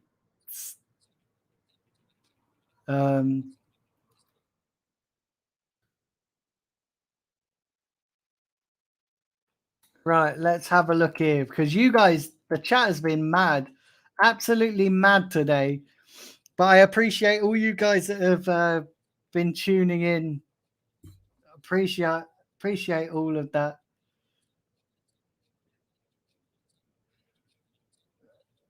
Yeah, I appreciate all of you guys that have been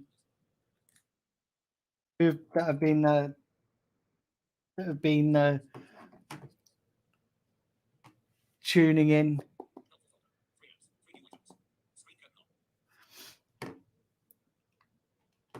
But right, let's have a look here.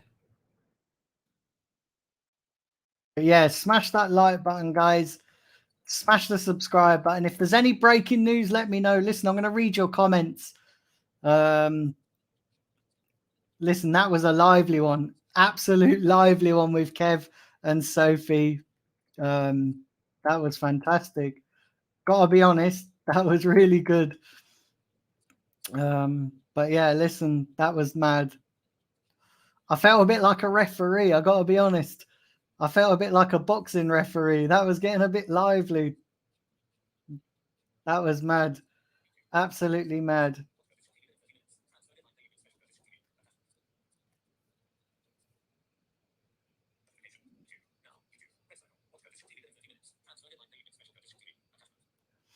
But yeah, that's mad. So let's see. Right, I'm still a ways. That's the problem, man. StreamYard holds all old comments, so for me to get back, it doesn't refresh the comments.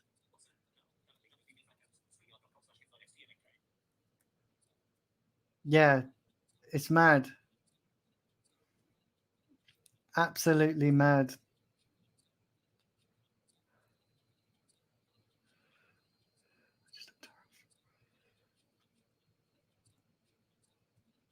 But yeah, let's have a look here. Let me get to the end of the comments and then I'll read them out.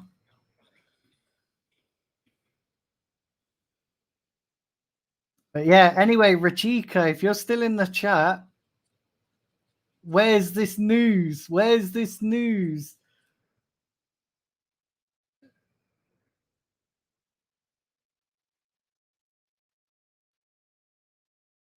Right, 8:34. So I've got to go.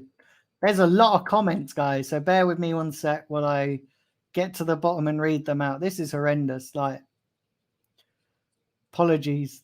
There's so many comments to get through.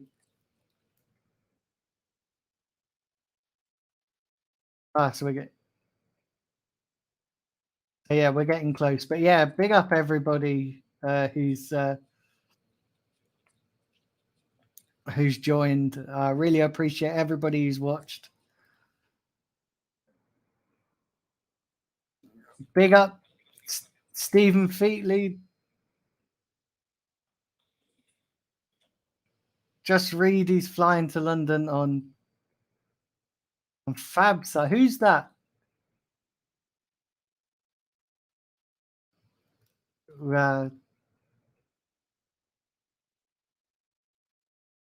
Has Sophie got a... Yeah, she's on the Highbury squad.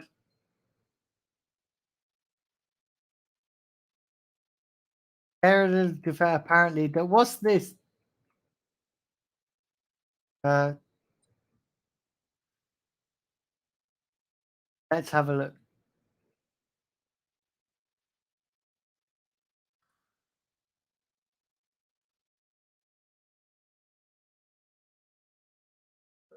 Let's have a look.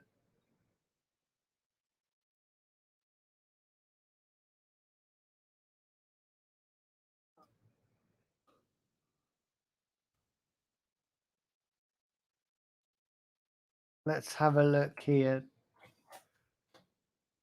Good morning, Omar. Joker.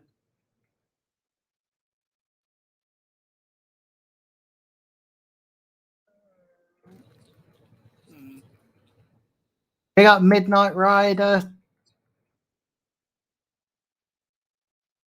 75 million is too much for Isaac.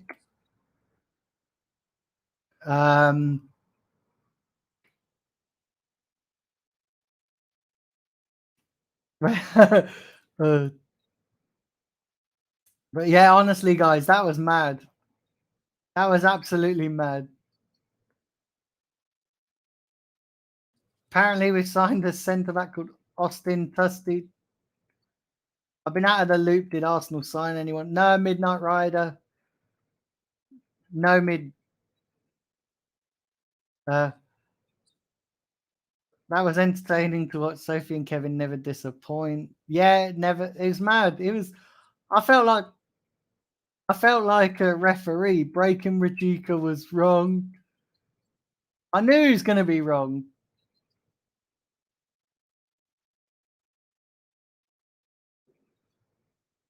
I know he wasn't. I knew he was bullshitting. Yeah, I know.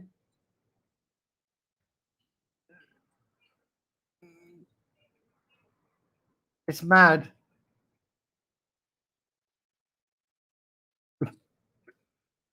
I can't believe he got it wrong. I can't believe he got it wrong. Have to get back to work. Another great show. Yeah, no worries, Steve. No worries. Shit window so far, but I've enjoyed tonight. Yeah, it's mad. Absolutely mad. Absolutely mad.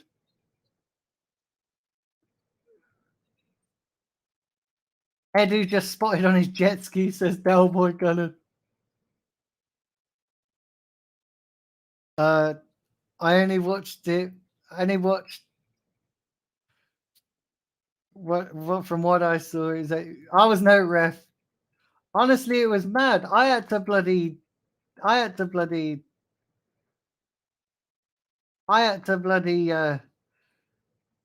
it was mad. I had to bloody I don't know, I couldn't it was mad.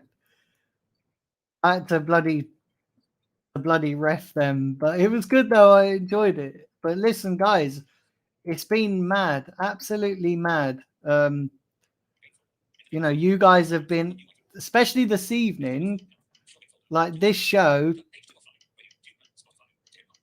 has been fantastic, guys. Honestly, you guys have been brilliant. It's mad. Absolutely mad. You know, you guys have been absolutely mad. Absolutely crazy.